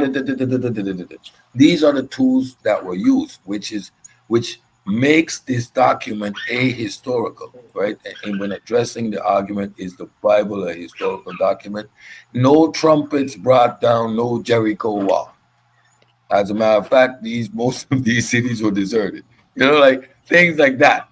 So when addressing the claim in the community, is the Bible a historical document? No, it's not. It's a cultural container telling the worldview and the etymology of a particular group of people, right? It's a cultural container of this group of people.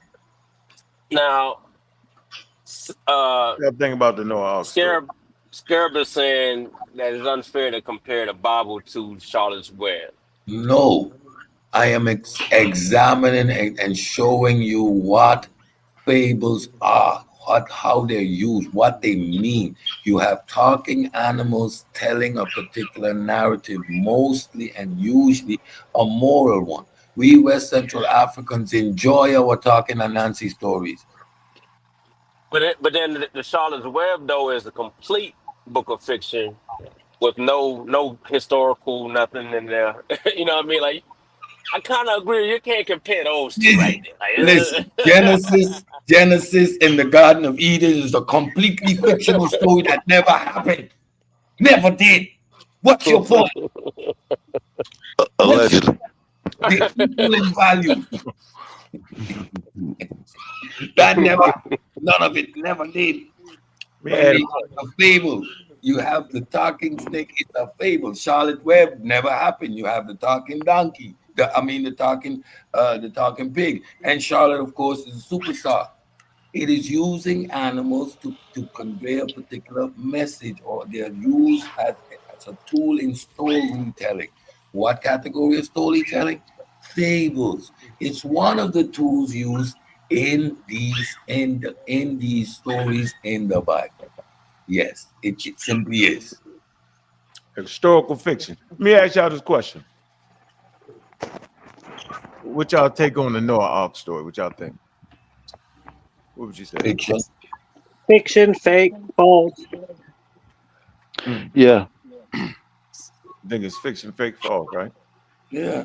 Yeah. I think it's a flood. I know the angle you're gonna go, but yeah, I don't agree with it though. It's a flood story that probably came from a real event, but it wasn't the whole world flooded for 90 days or however long, 45 days and nights, it said. Yeah.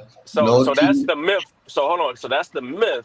But the historical aspect of it is there might have been a flood that happened that Yeah. just flooded the town, and they exaggerated it to the whole world flooded because that's all they knew was that Okay. little area that they were in. Okay. Now tell me the magical elements in the story and the fictional elements in the story. Go ahead, because they're all there. All Well, the I mean, movies. yeah, they put two of every animal on the boat. Uh, Fiction.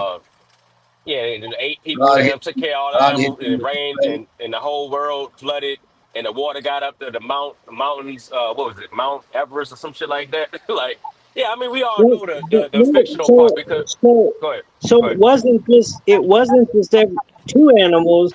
The clean animals, it was seven. Yeah. Hey, yeah. Change it Yeah, back so and yeah, forth, don't we get that the measurement of the boat ain't big enough to hold all of that, so we know So where it's supposed. where did the polar bears come from when they were in the Middle East? Yeah, those are obvious things y'all pointing out. So You know, so so so the what we looking tools. for? Hold on a second. What we looking for is okay. Where did that story originate? Like No. what was the core story that brought on that myth that the No, whole world no, flooded? no, no, no, no. My presentation was examining the literary tools used to tell these stories. So you I'm tell talking me, about I I'm want to talking about know Unc's question. I'm talking about Unc's what. question. Yeah, I ain't never get to get in. And Cedric, excuse me, I didn't get a chance to watch your whole. I think it was like 2 hours, right? Yeah, about yeah. Yeah, I'm gonna have to break that down. I'm gonna have to break it down in a second to get a chance So to look at it. So I was just basically saying that those ancient people, for them, seeing volcanoes and stuff like that, they don't know how to explain this stuff. To them, it's the wrath of gods or the gods. So, I do understand that in particular time periods, the Persian Gulf definitely flooded out.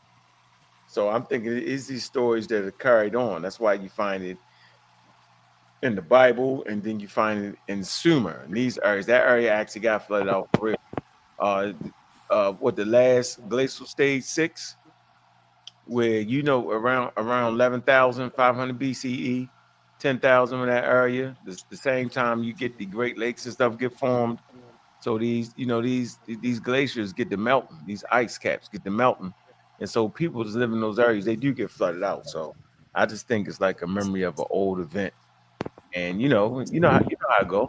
pass down the You, word, and then you yeah, think throughout it passed history, down for yeah. 7,000? Because 7,000 years of Yeah. super. It's a long time. But It's a that Yeah, doesn't long that yeah, does time. yeah. but That's that just the doesn't story. It's just uh, folk. Yeah, you know what I'm folklore. saying? Yeah, Like folklore. You know what I'm saying? yeah. Like But Mm, that, to, that shit was so. uh, It's in the memory of the people, yo. It was so dynamic, Mhm. right? That those people pass those stories on. If you be evil, you're gonna get flooded out. Yeah, Right. that shit get passed down. Yo, But I think. so there was a. Go ahead, my bad. I'll cut you off. Go Nah, ahead. go ahead, go ahead. I don't want to speed up. Go So the only thing I'm saying is there's a little inkling of truth in there, right? Because something did ahead. Mhm. flood. It's Yep. not a completely fake story. Like it's not all just made up. It started from somewhere and then it got exaggerated and turned into this big fucking the whole earth flooded Mhm. story. Which The I understand what you're saying. Said it is fiction in that sense. It historical started fiction. somewhere. So would they call it a fairy tale, or would they say it's a myth, or it's a legendary story? Because a legend Y'all gonna is say something that's stuff, right? exaggerated. So what tools were used to tell that story? And I'm mute my mic and I ain't talking for the Fictional night. narratives. Yeah, it's considered like a fictional narrative. Yeah, Mhm. That's all I'm I get saying. what. Yeah, I get what That's you're the saying. whole point. I'm concerned with what we say. It's a fairy tale. It's a fictional story containing magic. God put a spell on all the animals and they went, ooh, sleep. Read the story. It's fiction. It's magical. It's a fairy tale. Who's sensitive about it? I'm sorry, but I'm going to continue saying the tools used to tell those stories, that's exactly that. These are stories. 7,000 years later, it's a story at this point. And how they tell the story, they use fiction, they use magic, they use fairy tales. Those are the tools they use to tell these stories. So at the end of the day, that story there is a fictional telling. It is not a real event. That's not real. You cannot extract any reality from that story. Yeah, we can do well, you understand the cultural context Depends. in which it was written. Depends. Like if you take like if you look at the peoples, I forgot the name of the people. They had a story that warns them about when the monsoon comes, but it's placed into a narrative, right? And into the narrative, then there's signs that come based in the narrative that tells them when to retreat and go to high ground. So it's layered in fiction, right? Because and you know in God stuff because they only know the world the way they understand it. But it's a tool of remembrance to warn them and put them in places of safety. You know what I mean? So it's actually a useful tool On the Nile layered in the fictional religiosity or so fictional story. So what? Yeah, Yeah, the they Nile don't Valley, classify the it. Nile Valley culture as well, right? They had stories of Happy and her getting upset, crying, and they told the story of the flooding of the Nile, right? And this was Yeah, where it may tell them when to plant or so. You know what I mean? So forth, so on. exactly. So, yeah, so So they depending on don't the story. classify it like a like you know like the Bible's not classified as a fictional work, you know, like a novel. They don't do Like that. Charlotte's Web. No, right. It's called historical. That's all I was saying, yo. They actually Nah. call it like historical memory mixed with theoretical interpretation. That and y'all can find that. Bart Ehrman talks about that. I'm trying to forget the name of the book. He talks about that, like myth and symbolism and stuff like that. So you know, world truth theoretical. That's what it is. I think humans today fuck it up. So I see where the fight is. You actually fighting against them, but you're not really. You know what I mean? But when you know when theologians and shit look at it, they ain't doing that. Like, come on, yo. Exactly. You gotta watch my presentation. I Like you said, don't want to use the word scamming, but there ain't no way hold that on. nobody's gonna tell me that Genesis, a Garden of Eden account is no different than a Charlotte Web movie. There's absolutely no different in that whole Garden of Eden story to a Charlotte Web movie. They are in the same literary genre.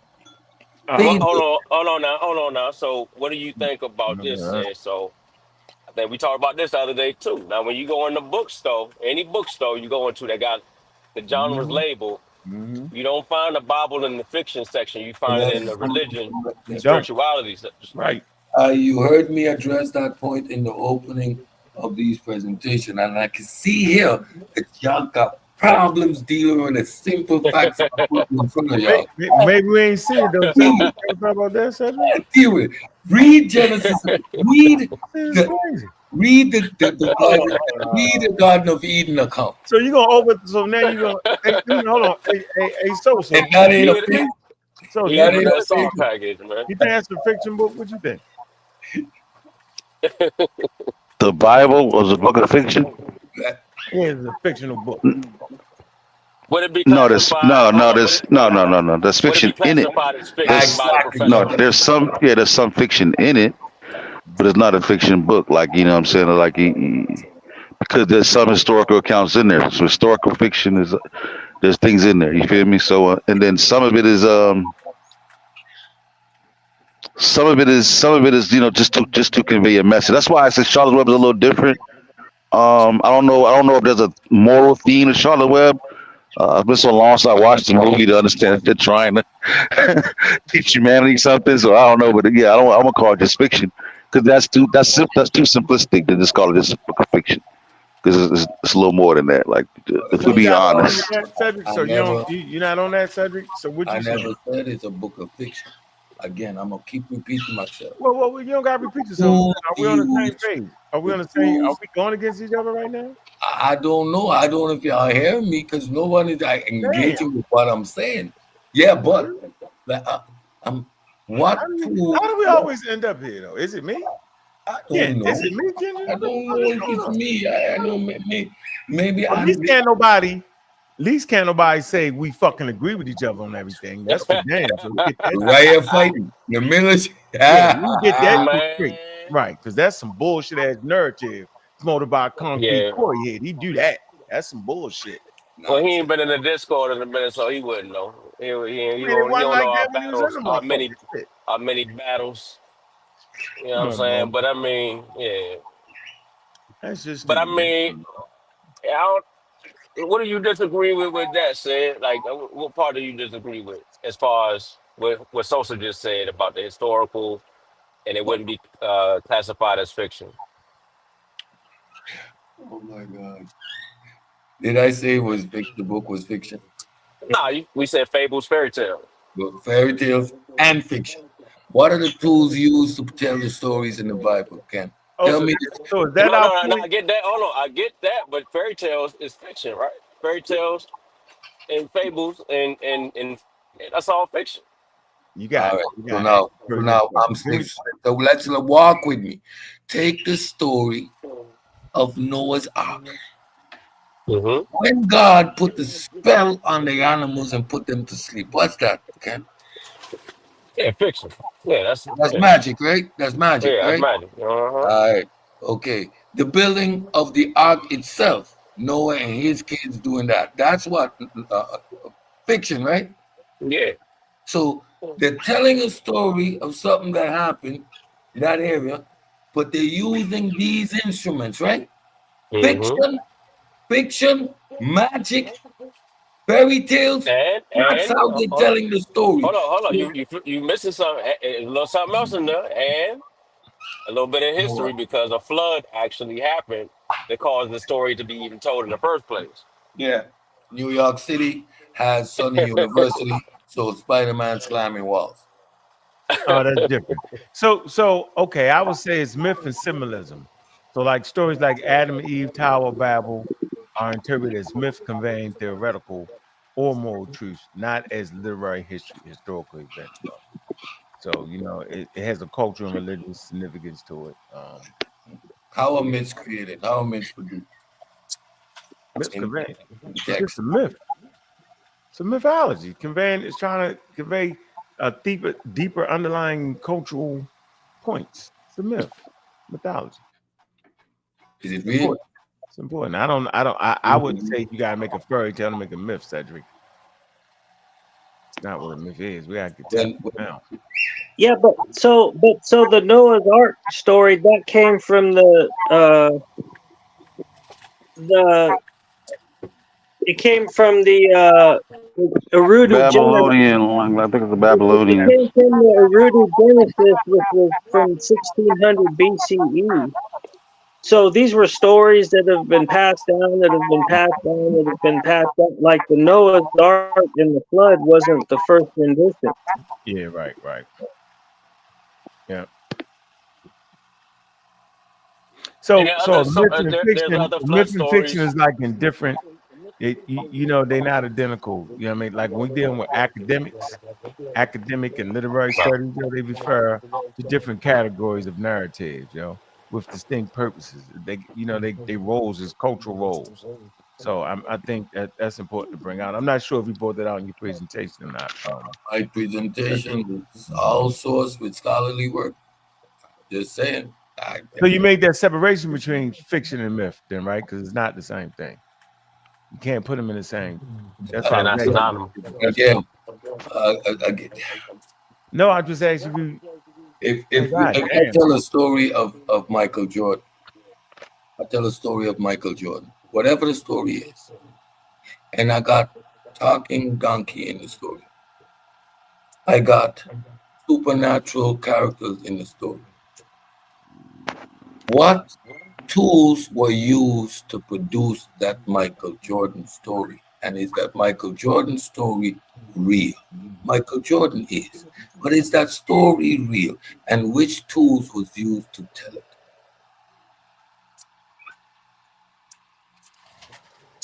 What?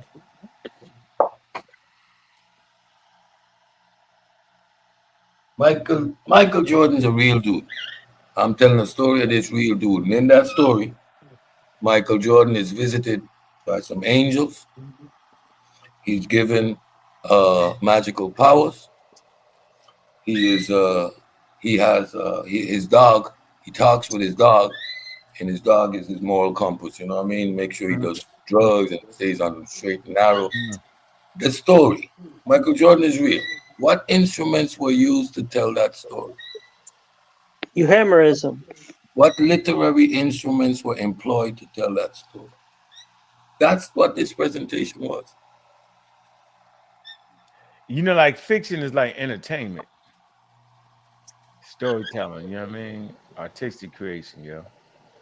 With myths like explain the origins of morality and cosmic orders. You know, you get it? Typically, we think of fiction as like secular or artistic.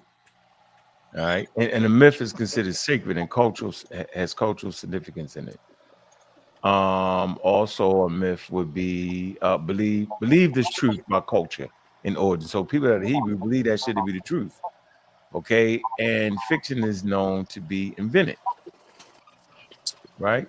And so, you know, okay, I give you a good point. Like a time frame of a myth.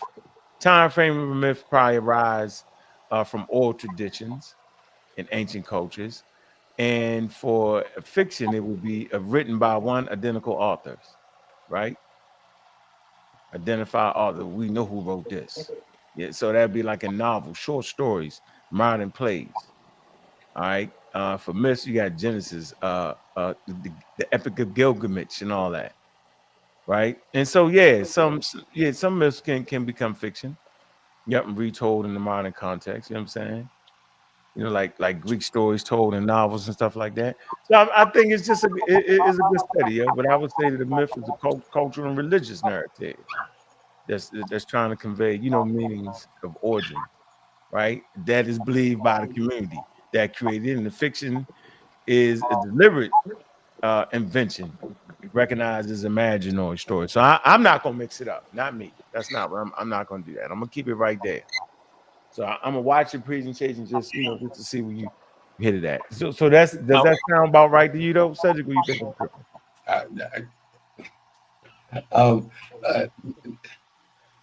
Come on, man. I would say ask if anybody. I thought he was when that story is written down again. What tools are used to write the story, write that myth? They use fiction, they use fables, and they use fairy tales to tell the myth. Now you can't get around that. I ain't trying to get around it. I'm trying to deal with the consensus like we do with everything, though. That's all. I don't need to get around it. I ain't trying to get around it. I didn't argue what the myth was. Oh. I said the tools used to tell these stories. When you look at this story, that myth was constructed this way. That's fiction. Oh, that's a fable. No, that's magic, fairy tale. Okay, I understand. These are the tools used to tell the myth. So again, the myth could be a cultural container. Mm-hmm. That story, though, constructed using these tools. Mm-hmm. Now, that's hard for people to grasp because somehow the myth has to be real. That means the way that the story was constructed makes the story real. That's not the case, and that's exactly what I'm analyzing. Yes. Like who said the Assyrian exile actually did happen? Now let's read the story about these prophecies and all that. Which part of that? No. Myth, fiction, not real. Exile, Babylonian exile, yes.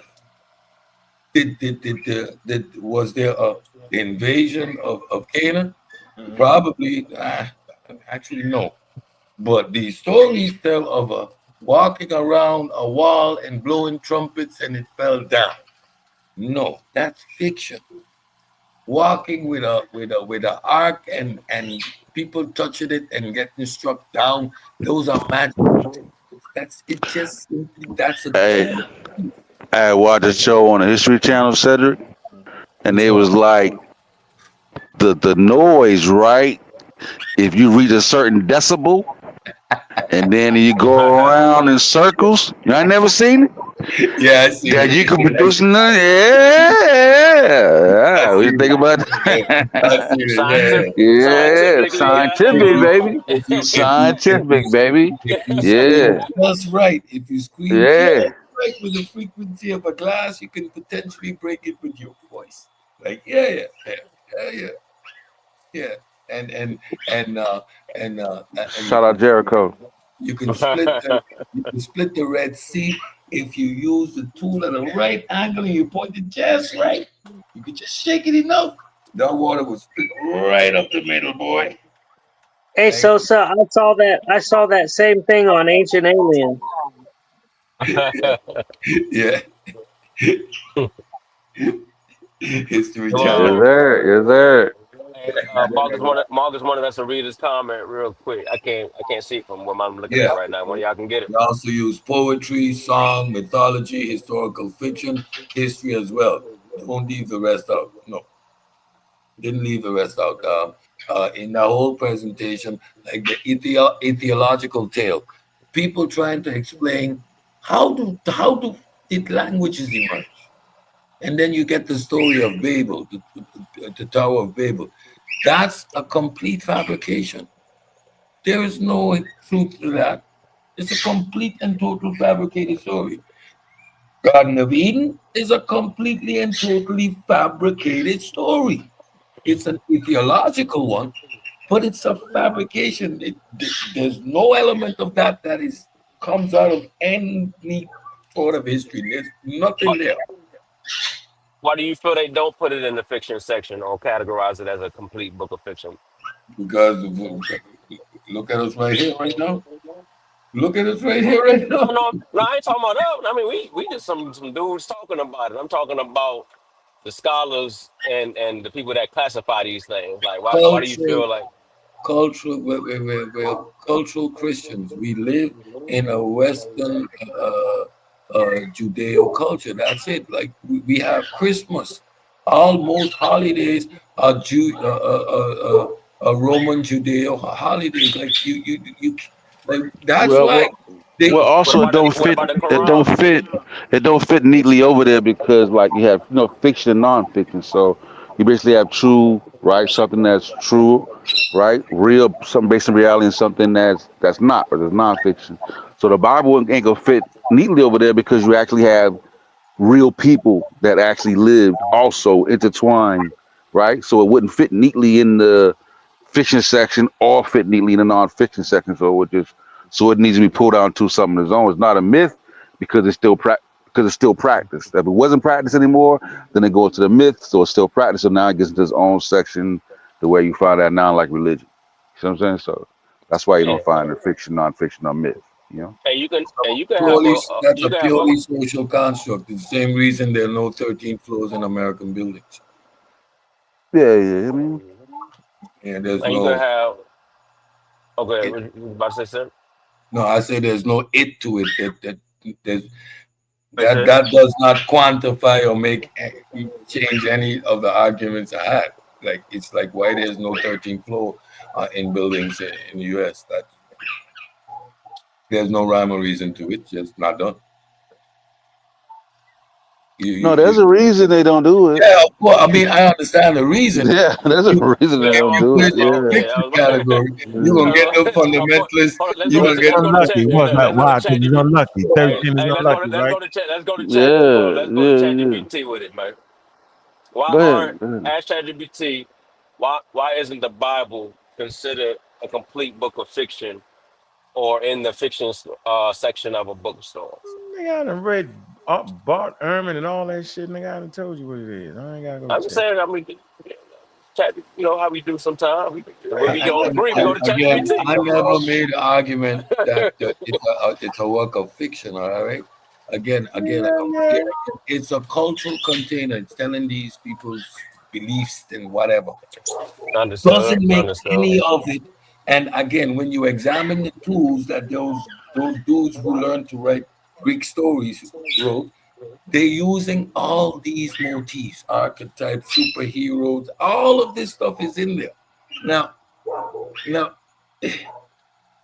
these are the tools used to tell that story. There's no other way around it. I mean, if you okay, what and how would you quantify the writing style used to write the Garden in Eden account? What are the literary instruments used to produce that piece of text?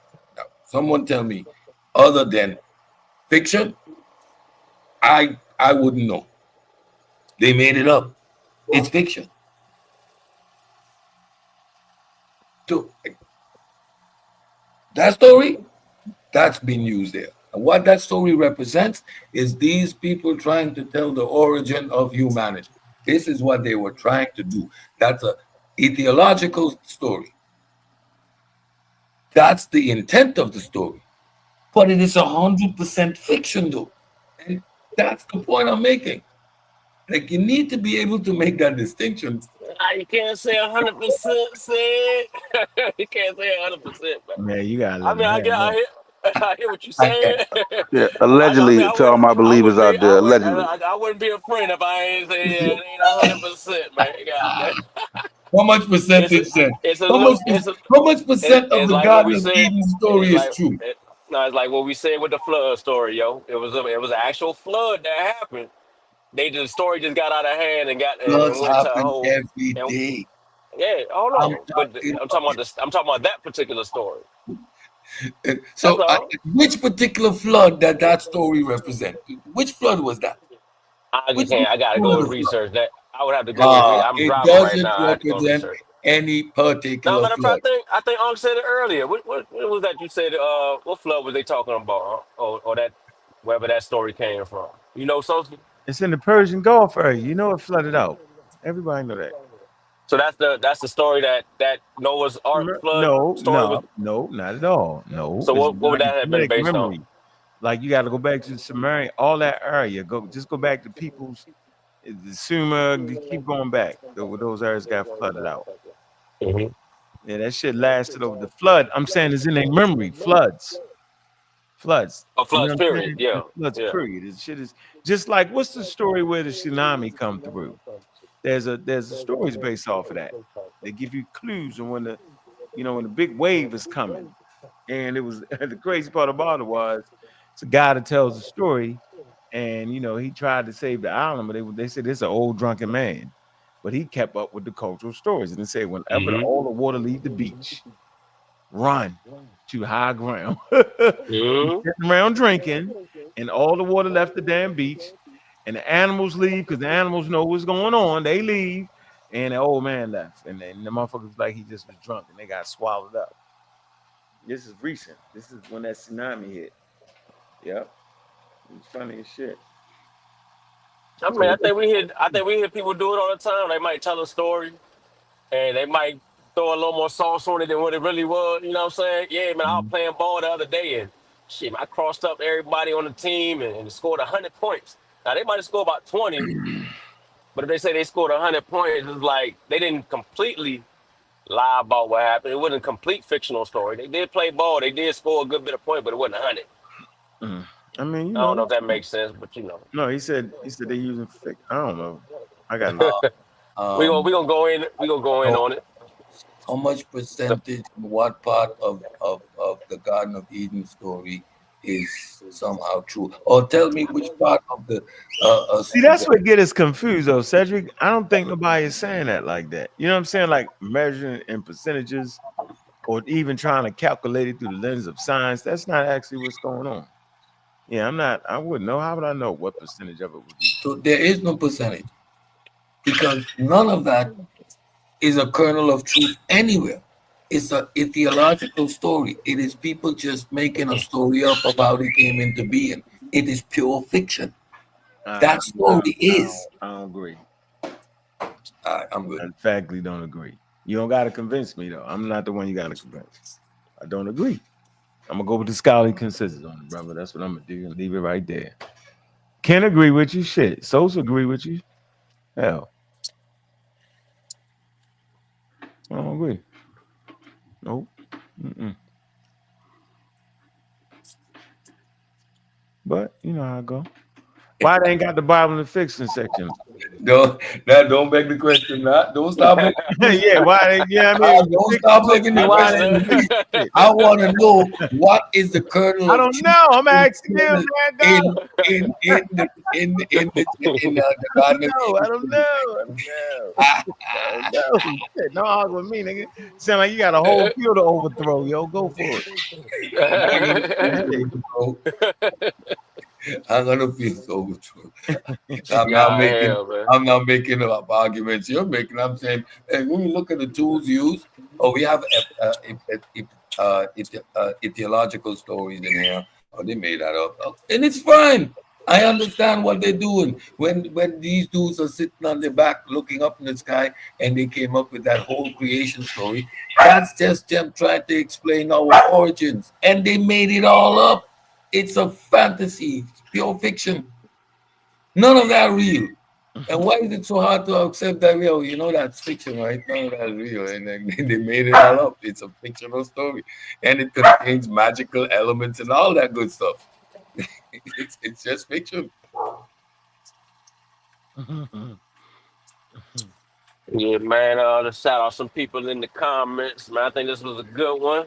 Yeah, well. We're gonna definitely revisit this conversation. Cause I think tomorrow morning we're gonna get it into the Discord, man. I got a feeling some sources about to be popping up. You know what I mean? We can get it in, man, and just talk about it. I like to talk about Discord. You gotta drop the Discord link. Oh yeah, Tiffany in there. What's up, Tip? What's up, Aaron Jackson? Please drop whoever the moderators that's in there, man. Drop the Discord link. What up, Mika One? Good show, man. Man, appreciate y'all coming through, and Sosa and Gary, Joel, Sabio. Thanks for everybody showing through. Sunchild came through just to show face, and you know what I'm saying? Appreciate him too. Sunchild. And let me see, man. We're gonna go ahead and don't forget to like the show, thumb up the show. If you haven't liked the show yet, on your way out, hit the like button. Yes, indeed. Yes, indeed, man. We're gonna get it in. Okay, here we go. All right, Joe. Peace. All right, man. Peace. All right, man. Peace. Good night, everybody. Peace. I thought I played the joint. The song playing? Oh, here you go. What's happening? A well-organized lie. A well-organized lie. Defeats a disorganized truth every time. For we.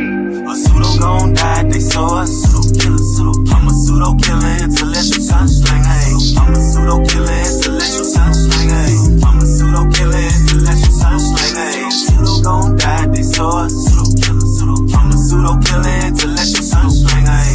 I'm a pseudo killer, intellectual sunsling, hey. I'm a pseudo killer, intellectual sunsling. Who do you believe in? People bringing misinformation when that information ain't disinformation, that's disinformation. Gotta know the difference in information, get information. With the pseudo killer army hunting pseudo, cause you gotta train your mind to fight against them pseudo judo. People with the scholarship salute, we give them kudos. But the people with that look of shit, we look and see straight through those like telescope. If you ain't speaking fast, we gotta tell them folks and let them know the truth. You bringing malinformation to blast, then you the Ku Klux. Like say, don't talk me to death, bro, what the proof of? Good juju chillin', why you wanna go way bad juju up? Shalom boy got the tank in the cut. I'm in Sosa world plotting on the kick though with Kent. Come in Tiffany gave me the pseudo names on the list and said went and got the low. Anthony got him in the scope, Gullah and Gozy. Make sure DNA ain't a problem for them folks, cause a pseudo gon' die, they saw a pseudo killer, I'm a pseudo killer, intellectual sunsling, hey. I'm a pseudo killer, intellectual sunsling, hey. I'm a pseudo killer, intellectual sunsling, hey. Pseudo gon' die, they saw a pseudo killer, I'm a pseudo killer,